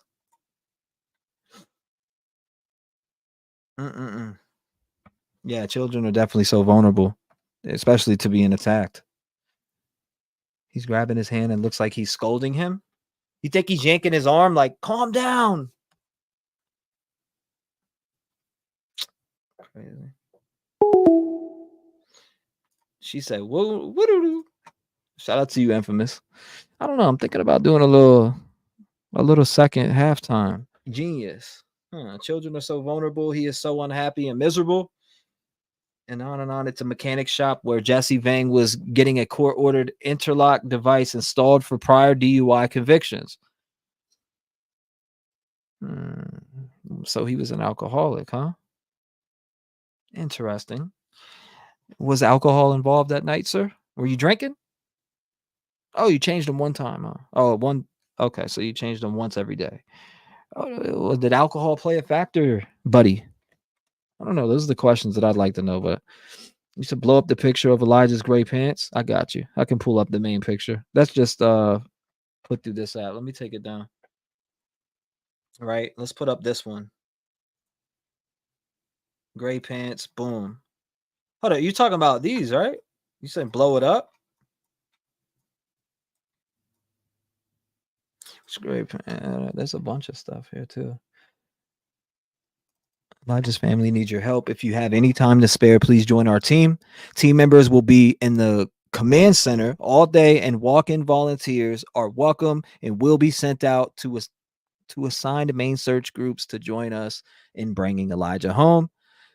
Berserkers Bar, 1811 19th Street, 2 Rivers. I don't know if they moved that, but it says Monday they're off, Tuesday 12 to 4, Wednesday off, Thursday 9 to 2, Friday 9 to 2, Saturday 9 to 4, Sunday 9 to 4. Again, Berserkers Bar, 1811 19th Street, Two Rivers, Wisconsin. I don't know if they moved that location from the meetup and everything that they're searching, but he said, yes, he was drinking and taking sleeping tablets. Huh. Deborah says, I agree. He said, where was his mom? Oh, I see you. I don't know. Whose mom? You're talking about Elijah's mom. Well, Elijah's mom lied, so she obviously was around here. She may be sitting in the car right now over there, outside of this car shop, right? She could be out there. You never know. She was caught lying about her whereabouts and not being in that area. What was it? Phone pings or phone records proved otherwise, that she was there and she lied about being there. I'm just saying. You can't ignore that. You can't ignore that. Nope. I don't know, though. I'm almost ready to go do a session, though, you know? A little sesh. See if we can get any answers for little Elijah. Let me see. We're good. I got that. What do y'all think about that, huh? Go do a little sesh. I feel like I'm going to take a break real quick, get back on in the next 30 minutes and do a session. So if you want to join me, make sure you head over to the second channel, ! Second channel. Shout out to everybody who joined this live stream. I appreciate you guys, but I want to go over and try to get some answers and see if we can get, if I can get anything. You've seen it in the past. We've came up with some wild shit with the Kansas City 3, Idaho 4, even Kylie Rodney. So if you want to come over there again and join me, I appreciate everybody who showed love tonight, came by the stream, shared it.